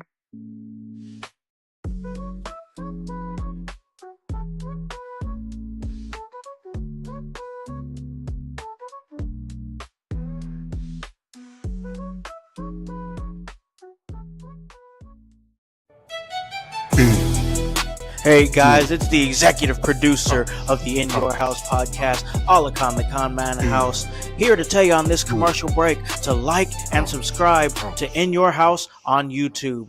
Follow us on Facebook at the In Your House Wrestling Podcast. Subscribe on Twitch at Team IYH. And remember to follow us on Apple Podcasts and Spotify. And leave a review and 5-star rating. We thank you for your continued support. It all helps for us to stay charted and continue to.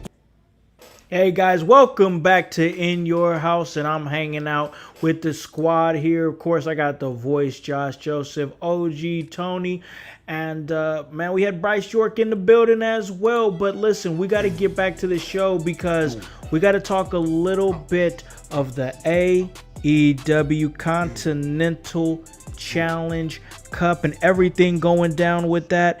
But listen, we're moving, man. We're moving because In Your House, we got some big things going. We're going to talk about that here in a little bit. But let's jump right in to what we have to talk about. And that is, of course, the continuation of the AEW Continental Challenge Cup here. And I'll be honest, straight transparency, I didn't get a chance to watch AEW Collision, but we are talking about the Continental Cup. We had some people advance in this one, including Hechichiro, who advanced. He defeated Brian Cage, and we also had a couple of other people advance as well. One of them being Nigel McGuinness. He beat Shibata, but he suffered an injury that we'll talk briefly about. And then, of course, we had our main event where we had Kyle O'Reilly. He defeated Roddy Strong, and he moved on in the AEW Continental Challenge Cup. It was a fight between both members of the conglomeration, but now things are kind of moving in a way where things are becoming more clear. I got a fear. I do have a fear that Moxley's going to win this thing, OG. We're getting closer to it, and the names are starting to pan out a little bit more. We're seeing people show up, and like right now, I think the only person I think still in the mix that I feel like has a really great chance of winning it, well, there's a couple, because, Kyle O'Reilly and Jon Moxley, that's a possibility. But then, like, Jay White's still in that mix too, and I think he could win it too, OG. Yeah, them are the two that I would pick. I hope that they pull the trigger, but I'm not real confident. Yeah, I think that I'm not real confident because of the Moxley thing, and once again, as somebody who loves tournaments, I would be so mad if they went into this thing just for him to win this thing. It's like, hey, this was just basically Moxley wrestling because he wanted to wrestle. And I don't know, but Voice, where are you at now? You see that we had a couple of guys move on. Nigel McGuinness is a big wild card because I think they're going to pull him out of the tournament. I think he probably just wanted to I'm not saying he didn't get injured because I don't know the severity of the injury, but this is, if they pull him out of the Continental Challenge Cup, we could get somebody to replace him like we saw in the Women's Owen Cup. And we saw how far the replacement in the Women's Owen Cup went. She went all the way to the finals and then ended up, she lost the finals, but she ended up becoming the TBS champion outside of that. Let me get some of your thoughts on who could win this thing, but also, could we see a wild card with the unexpected Nigel McGuinness injury? I would love to see a wild card with this injury, and I would give it to Jack, and I would say, go win the fucking thing. Like, just win. Gotta win, bro. But Gotta win. I have a feeling this is all set up for Mox. This is going to be a Mox win. Mox takes the tournament. I don't want to say these things, House, but I know.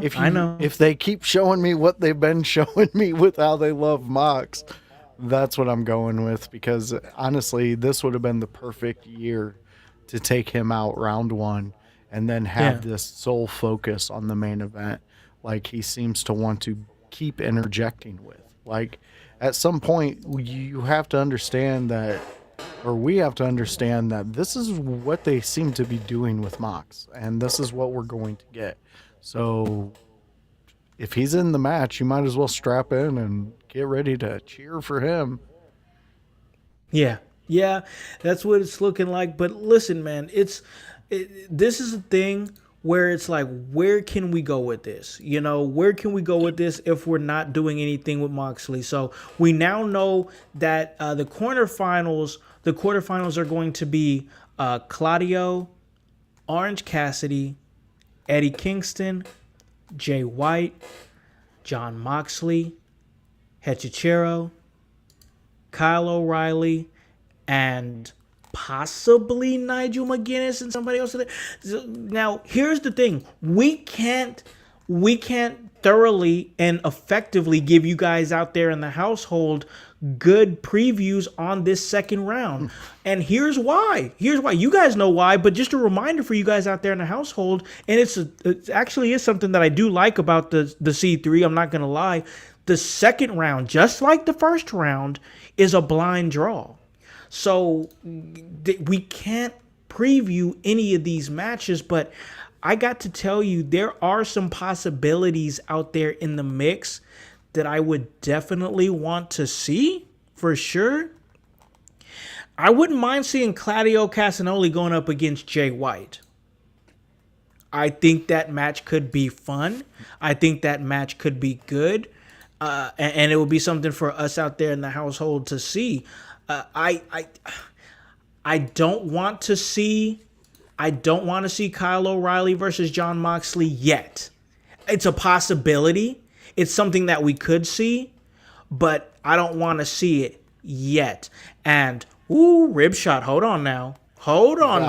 Yeah. Rib, what are you doing, Rib? What you drinking over there in the UK, man? Sheamus wild card beats Mox, becomes leader of the Death Riders. Mox becomes unhinged lone wolf character. Now, whoa, because he just dropped something in the bucket here that I did not account for at all. I don't know if they go as far as him becoming the leader of the Death Riders, even though I think he could fit that role good, because Sheamus is, tougher than a $2 steak, as Jim Ross would say. But I don't know. Let's talk about it super quick. OG, do you think that we could see somebody like a Sheamus as the wild card, or do you have a wild card that you could even think of? That would be a perfect wild card, but I had read something that he would not be available till October. Okay, so I don't know if that's true. Yeah. But if it is, then that may not be a possibility. But yeah, I think Sheamus would be a perfect fit. Can I go ahead and give you who I think, not knowing the brackets or how it's going to be? Absolutely. But I think the final four is going to be Kyle O'Reilly against Moxley. Okay. And it's going to be Claudio against Jay White, and Okay. we'll have a finals of Jay White and Jon Moxley. See, I wouldn't be against that, especially if we got to get Jay White to win, though. We got to get Jay White to win, though, because Moxley, we got to get past the Moxley shit, man. We've got to have him doing something else, because I would like to say Moxley is he's got to be aware of the fact that people are kind of rejecting him online, but I don't think he is. I mean, straight up, I don't think he's aware at all. Moxley doesn't seem like that type. He don't seem like he's paying attention to the internet, and Moxley doesn't seem like a very aware guy. I think he's just like, oh, this is what I like. That's the perception. I could be totally wrong, but the way that he presents, that's the perception. Voice, is there any other wild card that you might have where we don't get Nigel McGuinness? And is there any second round matchup that you would potentially like to see? Second round matchup, I think since this is a blind draw, this would be a perfect way to get Claudio versus John Moxley. Let's go. Let's do it. Why I watched not? him. I watched him wrestle in the Continental Classic in Indianapolis last year. It was a great match. Yeah, why not? I mean, they've done it. They've seemed to be okay. They're in a group together. Yeah. So why not? Let's see who goes out from that one. That's a good one. I like that. Other wild card. I know I'm a little jaded with the Jack Perry being eliminated, but outside of that, I mean that Sheamus idea, even though it's not possible, that was a pretty good one. I enjoyed that one. Who's even out there not doing anything? What I mean, we haven't seen anything from Hook recently. Why not? Hook hasn't. Yeah, I mean, I think he's still recruiting for the ops. If I'm being honest, I mean, he might be still recruiting for the ops. Hold on, Howse. They're always recruiting for. They're always recruiting, bro. That never stops. So it's like the army, bro. Yeah, I mean, we. Outside of that, I'm drawing a blank on who could possibly be out there because the interesting thing with this whole tournament is that second round blind. Yeah, very interesting. Really, it throws it whole for a loop because as a fan, I could sit here. If this was a normal one, I could tell you where my opinions are, where they're going to line up. But I don't know because I don't know who the opponent would be. Yep. I mean, besides Swerve trying to bring in a fucking tag team. Yeah. Honestly, I'm trying to fit pieces into this puzzle. I'm not sure. So yeah, I really love what Ribshot was saying, but it's not a possibility. So yeah, that sucks because if he was available before October, I would definitely love to see that. What if they threw Samoa Joe or Hangman in there? Well, one of those names I was okay with. Samoa Joe, yes. Hangman, no. I mean, I got a sour taste in my mouth with Hangman right now. I don't know what he's doing. He's coming in. He's a trios champion. I don't know. Samoa Joe, yes, absolutely. If I saw Samoa Joe back on my TV, I would pop because I love Samoa Joe. I love that guy. And I got a prediction who Moxley will take on the next round. Okay, who do you got? I don't think Moxley will be able to help himself, and I especially don't think Tony Khan can help himself. Oh, shit, and okay. That's why this guy's in the tournament. Except I'm having a brain fart. Could you say the names again, please? Yeah, absolutely. So we will, we're going to be having Orange Cassidy in the mix, Kyle O'Reilly in the mix, Nigel McGuinness is supposedly in that mix. Hechichero is in that mix. Jay White, Eddie Kingston, Claudio Castagnoli, and Eddie Kingston. I don't think there's no way that them two are not in that tournament and they face each other. I think that they're and guys. I'm sorry, Kingston shouldn't have been in the tournament, and he definitely shouldn't have beat Jake Doyle. No, he's not. He's not in shape. He had that bad injury. He's not in shape. He's not even been on AEW TV. He's been on Ring of Honor. There was no reason for King. And people will say, "Well, people like Kingston. Be in shape." I mean, I know he had a bad injury, but the way he beat Doyle. Did you guys see that? Yes, I saw it. Yeah, that was lame. Come on. That was lame. I don't. Well, Tony, just to let you know, every Thursday night at 11 p.m., me and the other Eddie Kingston, we can't fucking stand you fans. We meet, and you're more than welcome to join because I can't fucking stand that guy. Yeah. I hated him in that spot. And you got somebody like Jake Doyle who looks like $1 million. I'm sorry, bro. I'm sorry. I hate to be that guy, but I gotta ask you, if you saw Jake Doyle and Eddie Kingston, who do you think's winning that fight? Seriously. Doyle. Yeah, and there ain't no way he gonna choke him out the way he choked him out. Exactly. He ain't choking a guy like it's. Oh man. And you're right. Fighting's he's never been in shape. He's never been in shape. It's just not been a priority for him. But like, that's what always freaking kills me. And it's one of the reasons why I never stepped in the ring as a wrestler, and why I just do the role that I do now. Because if I were to want to become a pro wrestler, I would understand that getting in the gym and working out is a part of it, you know? And I go to the gym now, but I don't claim to be in the best of shape or anything like that. I go to the gym to try to maintain the decent shape that I have now so that doesn't deteriorate. You know, that has nothing to do with trying to be in tip-top shape. But if I was trying to be a wrestler, I'd be in that gym. That's why I don't understand guys like Eddie Kingston that don't put in that extra work. So, I don't know, but we're going to keep following the Continental Classic, the Continental Challenge Cup, that is for sure. I wonder if we're still getting the Continental Classic later on this year, if we might still get that. I like the Continental Classic. We are still getting it? I heard October, November, December, something like that. That's what I heard. Still this year. I like the Continental. Okay, I like the Continental Classic, so I'm glad it's staying for sure. But all right, we're gonna keep monitoring because there's really nothing for us to. They haven't announced the second round matchups yet, but we did want to say that the first round's done, first round is complete and in the books, and now we're gonna be heading towards the quarterfinals. But now let's head towards the state of the household address, where we're gonna be telling you guys what's going on in the household here. So a lot of things moving, and you know, I have been voiced, you know, just as well as anybody else that's close to me knows, I've been working a lot of extra hours lately, bro.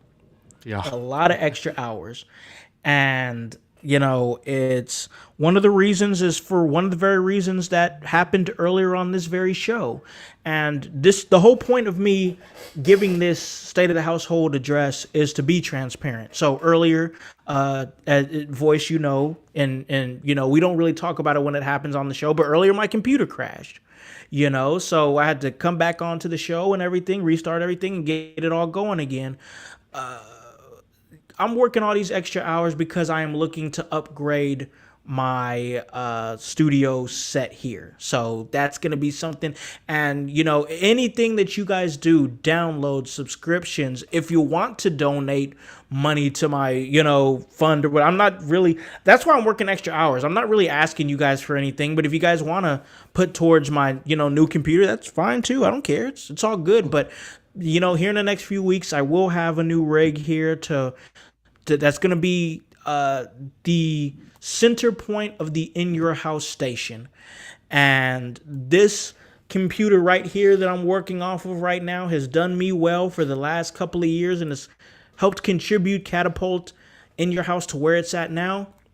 But it will now act as a secondary backup, and we'll be seeing more faces on In Your House, like Kayla, like my son that's going to be doing the shows, because this computer will be moving to a different location. It will not be getting rid of it. We're just going to be using it as a secondary option and a primary option for Zay and Kayla when they come onto the show and are able to finally give their thoughts and opinions on things like that.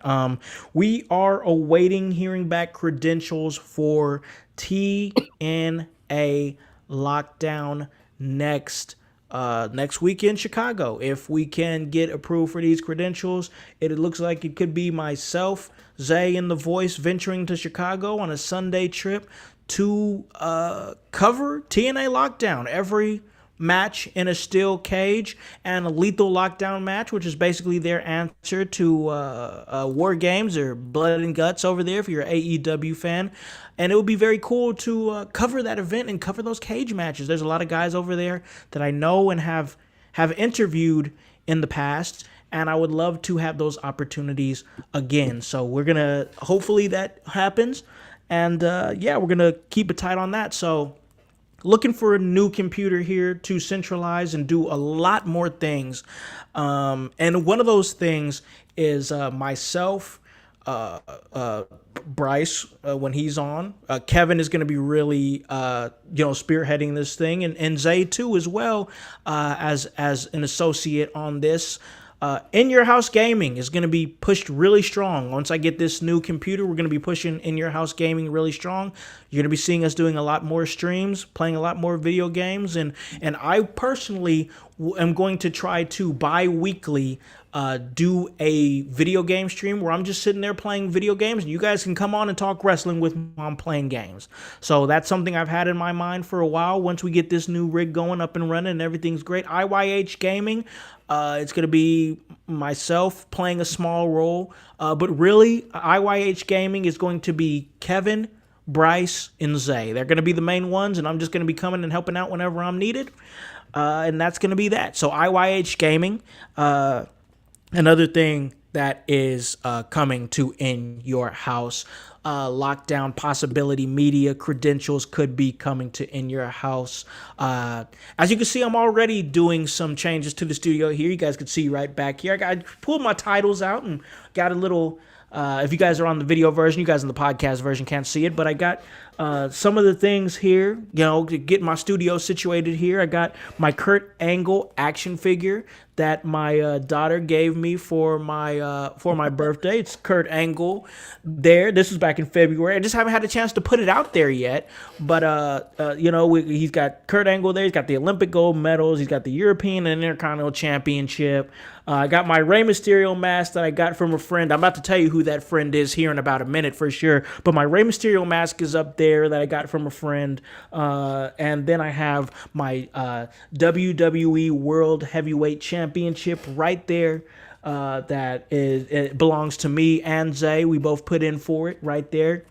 And then below that is the AEW World Heavyweight Championships. I have the AEW World Heavyweight Championship down there and some LED lights on this little shelf here that me and my family put together a little bit earlier. And yeah, just making some, improvements. I got a new chair that's going to be coming. I got a new computer that's going to be coming. And, it's because I busted my ass.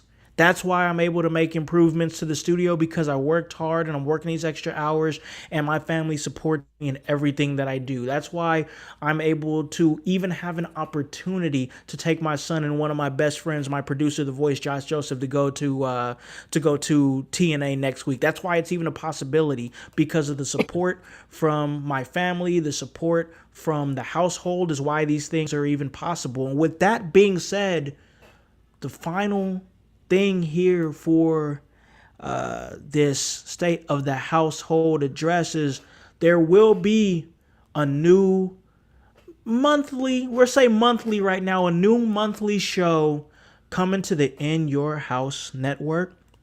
And we're going to be kicking off that show this Wednesday. So we're going to be, it's going to be on the 19th, and that'll be in place of the WCW Watch Along for that week. We're not done with the WCW Watch Along. It's just replacing the WCW Watch Along for that week. Then the next week after that, we get right back to the WCW Watch Along. But we're going to be having a new show with a huge returning guest who's been so gracious to commit himself to doing a monthly show to help enhance the In Your House network. Ladies and gentlemen, monthly show that we're going to be doing with myself. Our producer of that show will be the voice, Josh Joseph, and my co-host for that show will be none other than the NWA's former NWA television champion, the Pope, Elijah Burke, will be joining the In Your House network for our new show, Pope and the Con Man. We're going to be coming together once again and putting together a monthly show. Pope is going to come on here, give his thoughts and opinions, all his experience, all the places that he's been. He is going to come in. He's going to put us fans in our place and tell us what's what. And he's going to do it in only the way the Pope Elijah Burke can, Daddy. That means the Pope Elijah Burke and the congregation are going to be coming to In Your House. Voice, here we are, man. We're growing, baby. We are growing, man.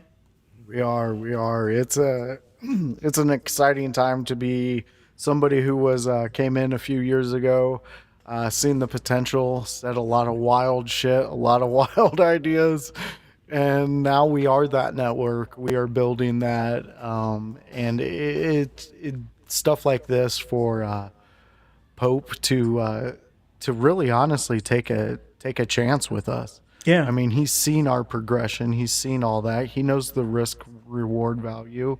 Yep. And for him to give us once a month his time to give his thoughts, his opinions, and the only way In Your House has been able to do this. This should delight you fans and competitors outside of these two groups that have linked up. That's including you, Gonzo. You guys are with us. You know that. Yeah. You should understand that we are on levels that you've been wishing to get to and wanting to get to. And this is no gloating. But I feel that when I said these ideas to other people, I was naysayed, I was looked down upon until I said them to Howse. And Howse just told me, hey man, we're in the kitchen, we're cooking. Right now we're doing hors d'oeuvres, but your main course, we're getting to that. Don't you worry. And to understand that the guy who took a chance on me is now seeing exactly what we were talking about back then. Like, grow. Dude, this is huge. And we have an international team. We have a team that's in the United States that we kick it with every week. Yep. Gonzo's Sports Room, Gonzo's Wrestling Room. Like, these are the groups of people who believe in everything that we're doing and we're trying. And you fans, every Sunday, every Tuesday, Wednesday, and Thursday that you jump on with us, and then the ones that will be jumping on with the In Your House Gaming Network, like, you guys, what's about to happen in the next months, year, and next year, you guys, it's incredible. And to be a driving force behind a lot of this, I'm just fucking blown away, man. I'm just blown away. Yeah, man, it's crazy to think that we have all these things coming. Of course, if you're a follower of us and you're a follower of the Squared Circle Expo, you know that their announcement will be coming probably in the next few weeks. In Your House does plan on being a part of Squared Circle Expo again next year, so don't you worry about that. In Your House plans to be in the building, and you guys can show us all the love, and we'll give it right back to you, just like you guys did this past year in March. It was a great time, and I'm looking to make 2027 even better than it was. We got Pope coming on here and committing his time to help enhance the network, and he's doing some great things himself out there, traveling and moving all the time. We got the Love Alive charity. We play the commercial every single show when we get a chance to, and it's because he's out there working too. So for him, OG and Voice, for him to still be taking bookings, and he's not just taking regular local bookings, he's still taking international bookings and whatnot. Like, he'll go to different places across the world and wrestle there. Still got the Love Alive charity that he's very much committed to and putting on shows for and doing charity events for. For him to even give us a sliver of his time just to talk some wrestling with us and to advance this network, it's amazing, man. It just shows that we're working hard, moving in the right direction. And that's why I'm doing things like trying to invest in a new computer, trying to invest in new things like that. Because when I see people on the levels of the Pope Elijah Burke, and not even just guys on the level of the Pope Elijah Burke, but look at Voice. Voice done a lot of great work here for In Your House. OG always, if we need him, he's available, he's there. Bryce just popped in because he wants to make sure. He saw that I was having some computer troubles and he popped in to do half of that episode with us. That's why I have to keep getting better. That's why I have to keep improving my equipment. That's why I have to keep growing, because there's so many people that are counting on me, so many people that look to me to keep this thing growing, because you guys want to keep getting better. You guys want to keep growing. So in order for me to help you guys do that, I got to do it myself too. So I'm excited, man. I'm just so damn excited for what's next. What's next with this Pope collaboration? What's next? How far can we take this gaming network?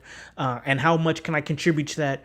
And how much different things I can do with this network when I have a computer that's not like entry level, like a general purpose computer. Like, and yes, Ribshot, yes, he's very entertaining, and I hope we can get you in there on those episodes when he's there and giving some of your thoughts, and he can get to know you a little bit. Maybe we could see some Pope cartoons. That'd be amazing. But yes, man, Pope is gonna be here for the Wednesday episode, and then we'll get him again probably a month after that. I'm just excited, man, because this is what I worked so hard for. When I put up that Rent-A-Center laptop that was more low level than this one right here, voice, more like it was more entry level than this. This laptop was an improvement on that.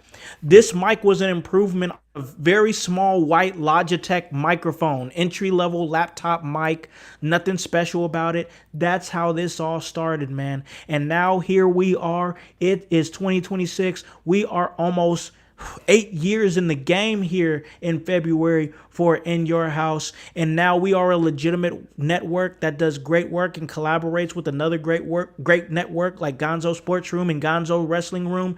We are beginning our gaming channel. We have names like Kevin Calloway that are giving great takes on here. Now we have a name such as the Pope Elijah Burke that's going to come on here and give his takes, and I'll tell you, we are moving in the right direction.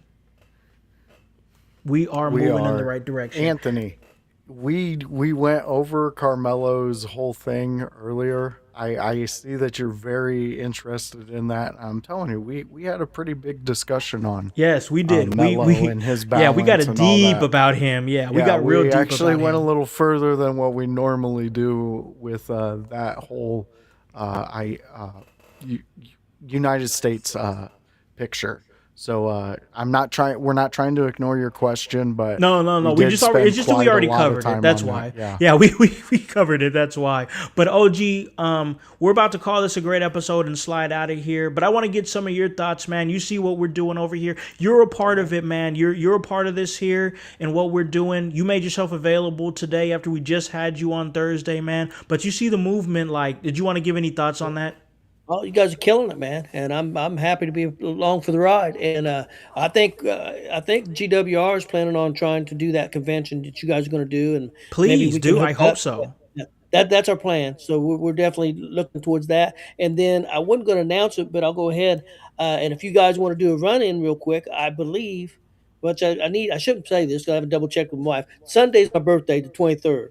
I don't think anything's planned. I think it's going to be more Monday that we're going to celebrate. So yeah, I think me, Chris, and maybe some other guys from GWR are going to do a watch along for the TNA pay-per-view. Oh, okay. So if you guys get down there and get to the venue, if you guys want to do a run in real quick or something, that would be awesome. Anything we could do to help. Anything, yes. Yeah, because I told Chris about the card, and it looks like a really good card. It looks great.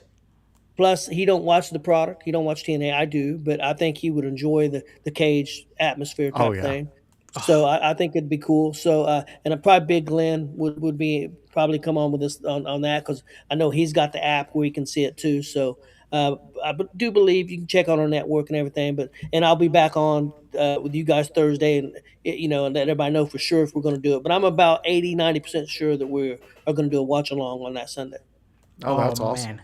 Yeah, and Tony, we could have got you. We could have got you there. You could have been the oldest man having his birthday at TNA. That would have got us backstage. That would have got us everywhere. Maybe. We would have been in the producer's box and everything.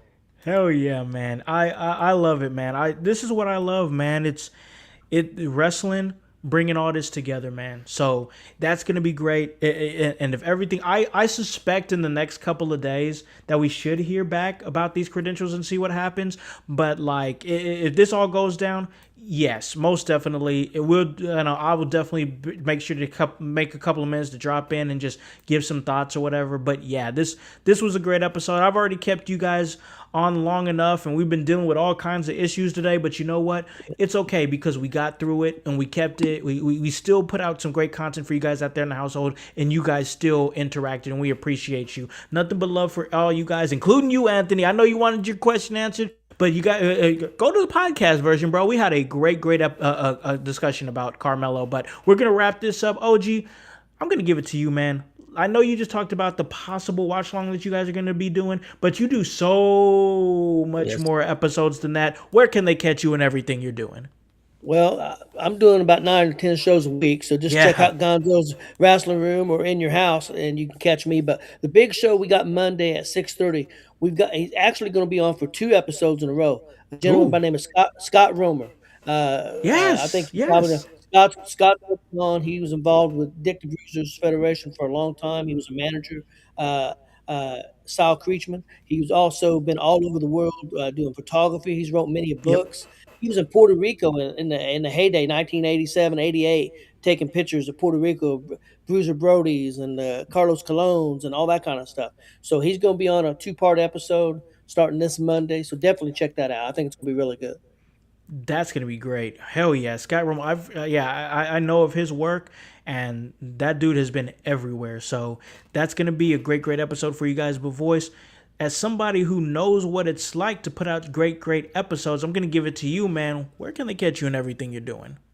All right, fans. So if you want to hang out with us, well, guess what? Tuesday is the time to do it because Kevin Calloway and Bruzy, the trivia Alex Trebek from the South, he's going to be with us because he's the newest member of the In Your House community to be part of a content creation.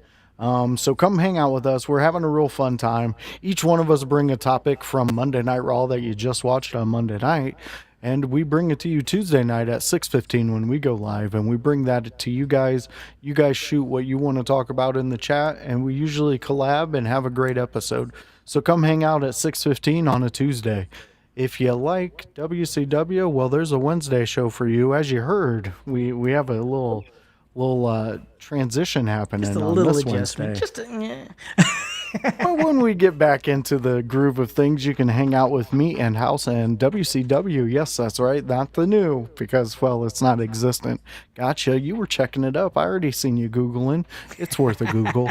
It's WCW and me and Howse, and we go back and we watch it. So come hang out with us because we are in the middle of the WCW United States title picture, and it's one of our favorites. We've had some great matches already, so come hang out with us on that one. Guess what? Thursday we do it again, but we bring in OG Tony, Howse, and me, and we talk. That's right, AEW Dynamite. Yeah, it's a fun time. It's a great time. It's an IYH network time where we really get into AEW. Come hang out with us. We give a lot of our great opinions and a lot of our opinions that don't mean a dollar. Come hang out with us because AEW is doing what they're always going to do, and they're a great promotion. I absolutely love watching every week and giving you guys my opinion on it because AEW is fun. It is. Sometimes it's a break from actual wrestling, in which you get to experience the fantasy of bookings and things like that. This tournament is one of the big things on that. But if you want to hear more about AEW, come hang out with us Thursdays at 6 p.m. Absolutely. We enjoy having those shows, having these talks. Always good when you're having tournament talk. That makes for meaningful matches for sure. But listen, we're going to have some great meaningful shows as we do every single week. We're putting out shows 6 days a week and giving you guys high-level content. Monday, we have OG and Gonzo. They're giving it to you with the after party. That's right after Raw. Tuesday, we have Window Lickers with, of course, The Voice, Kevin Calloway, and Bruzy hanging out. This Wednesday, we're going to be, of course, debuting Pope and the Con Man. We're going to be hanging out with producer, The Voice, Josh Joseph, talking about, well, we'll let you know. We talk about when we get closer to that time.